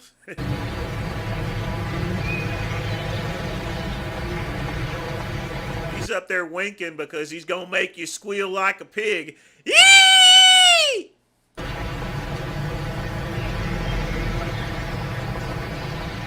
You know, one thing's for sure, getting dinner for 35 cents, that dinner had to been banging too.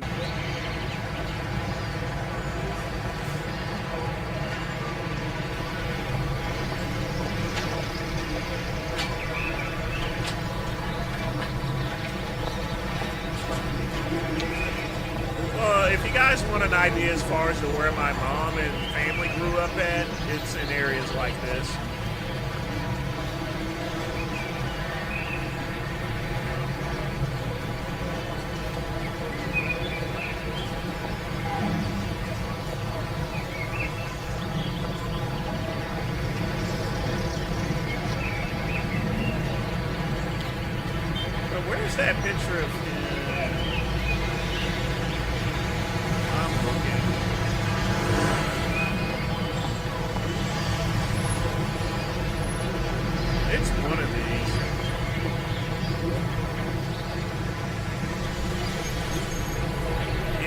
like I said before,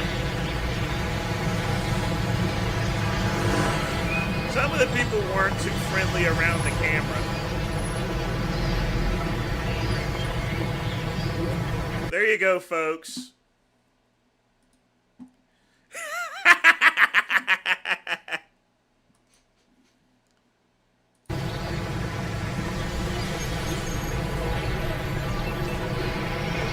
This is a knife I used to cut naggers with.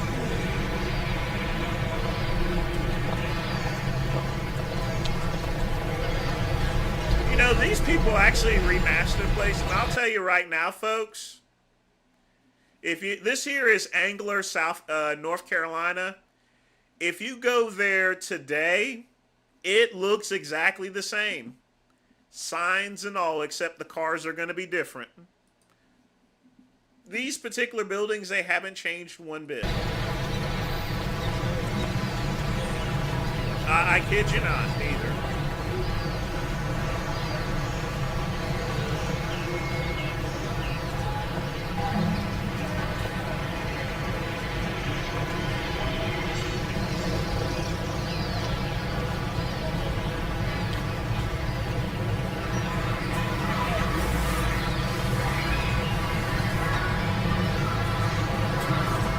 But folks, y'all gotta really tune into this channel. I mean, the way they remaster things, I mean, it is just insane. I mean, it's almost like you're actually looking at live video, literally. But this is something close to 100 years ago. Just like it's nothing.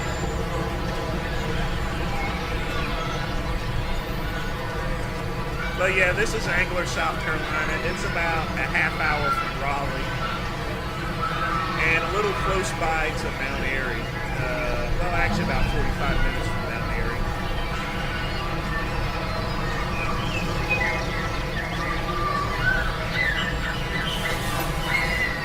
I think we're coming up on it.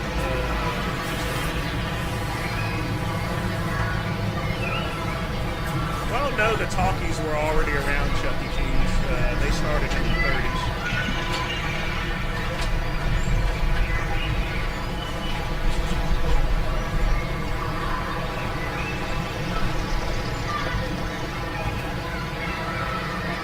Now, this is the type of history that I do like.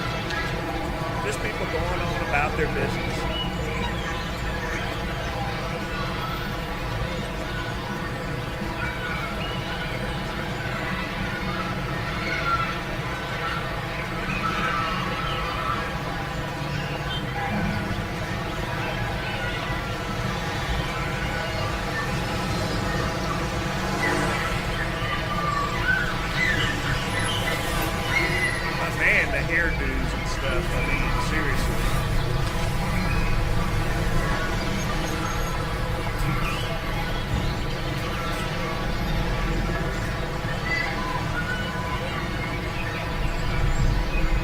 That's actually fun to play, actually.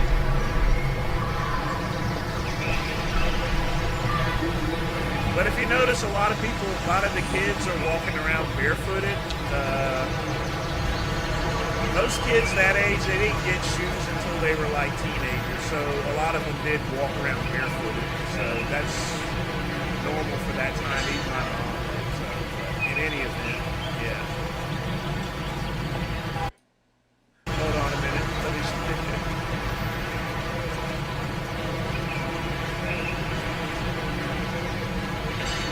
And you obviously know this is the 30s because, yeah, a lot of safety back then. Just put your kids right on the bumper and let them ride. Lord knows I hope he doesn't stop fast. Certainly get fucked up, that's for sure.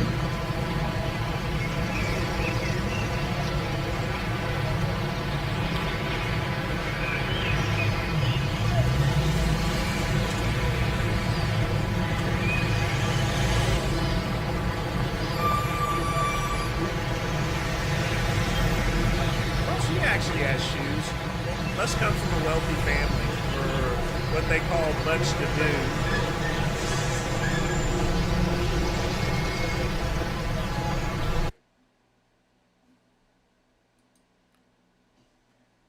If Dale had a child, he's looking at it like, what are you looking at? You motherfucker.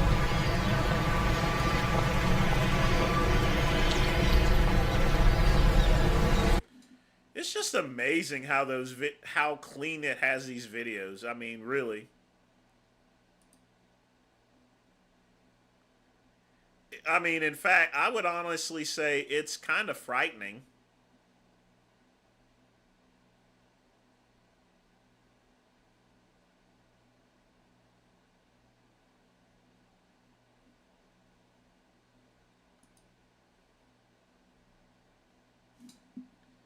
And here's some typical stuff here.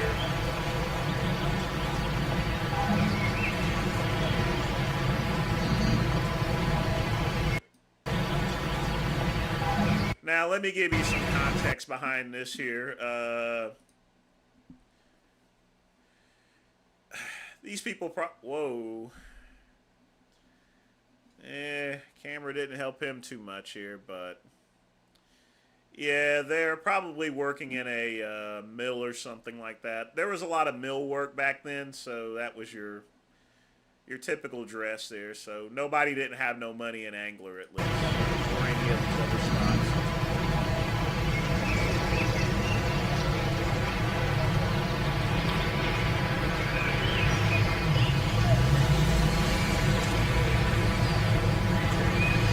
Well, they actually used AI for this video to clean it up, actually. But yeah, it can clean up a lot of these videos. And I think it does pretty well, especially this year. I mean, just look how clean that is. Is that not freaking awesome?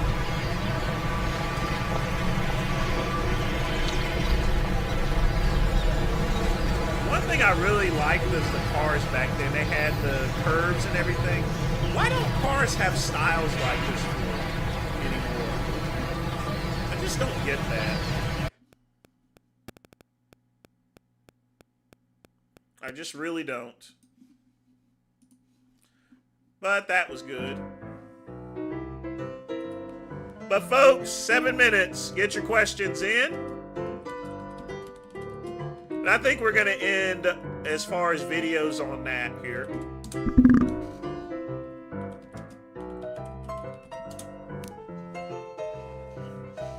Yeah, get on the front of... yeah, there was no room inside. There was tobacco leaves being hung out there and stuff.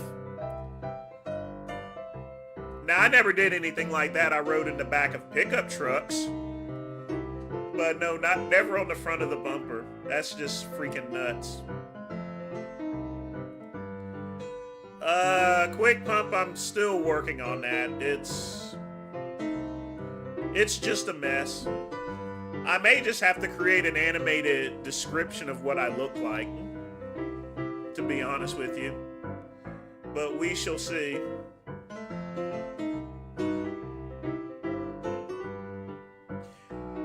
At least they got the head right.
But I can show you a couple of pictures here. Why don't I do that while I'm here? So, I'll show you the areas here. This here is Blue Pod, right here. Usually I'd be stationed out front, but this is Blue Pod, actually. It may not look like it, or no, wait a minute. Let's see. No, that's Green Pod. This is Blue Pod, so this is usually where I was stationed right here. Now, most people think that they're just behind bars and they can't touch you. Well, they're wrong! This partition here is to keep people from jumping you from behind. It didn't really help or anything, but in any event. This is your average cell. It was 2. Wasn't too bad, but it was very cold in there.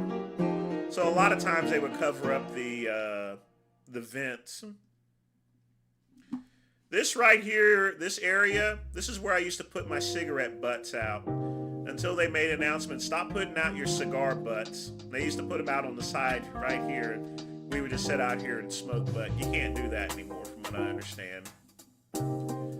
This here is the old part of the old jail. So, right here. And this is,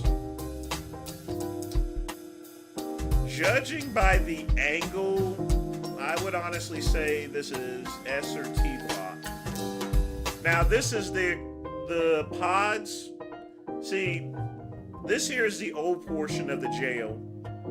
So when they built on, they kept this around. So this is the old portion, and then you have the new portion. If you were going to end up in jail, you would probably prefer being in the pods rather than here, but you go where you're supposed to go.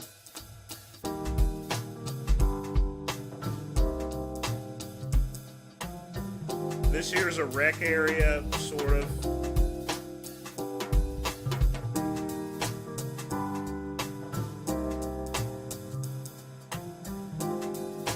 But now that one definitely wasn't there, so I don't know what that is. This here is intake. This is probably a wild and exciting place on Saturdays, nights, and Friday nights. It was pretty bad in there, so that wasn't there. So it looks like there's been a couple of changes. This is where you would wait for the judge or your preliminary judge to see whether you can get bail or not. Mail room.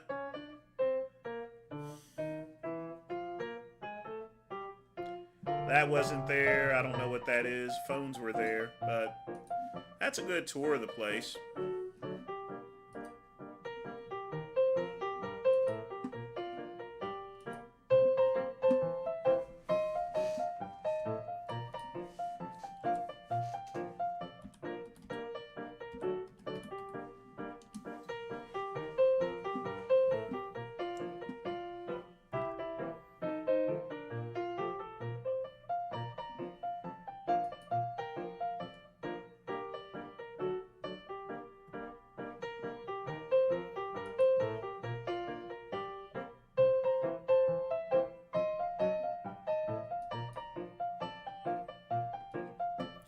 But if you want to know what a uniform looked like,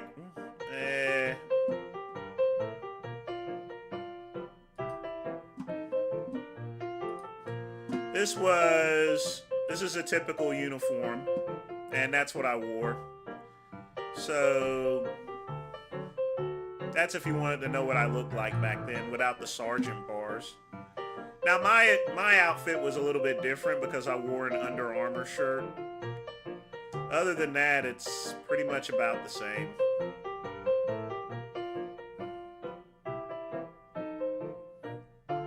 They pay pretty good now. Too many times quick pump. I mean, when you're locked up and you got nothing else to do, and, you know, contraband gets snuck in a lot, so. And people would make their own hooch and everything. it's really hard to stop that type of stuff. When there's a will, there's a way.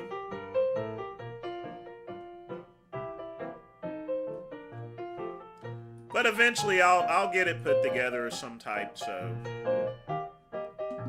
part of the issue is it's pretty much destroyed, the picture wise. So, and the AI can't really clean it up. So I'll have to contact my good friend Melvin, who worked with me. There was another guy named Melvin. We'll just piece together uniforms and stuff. But I'll eventually figure it out. But folks, it is now 12:01. I am exhausted and tired. But like I said, I try to do it for the peoples. I do want to thank Quick Pump and Matt for donating. I want to thank everybody for joining me.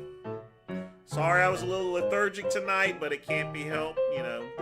But at least I never have to take another shingles vaccine. So tune in tomorrow, folks, for Saturday Soul live stream. And I'm out. And as always, peace and soul.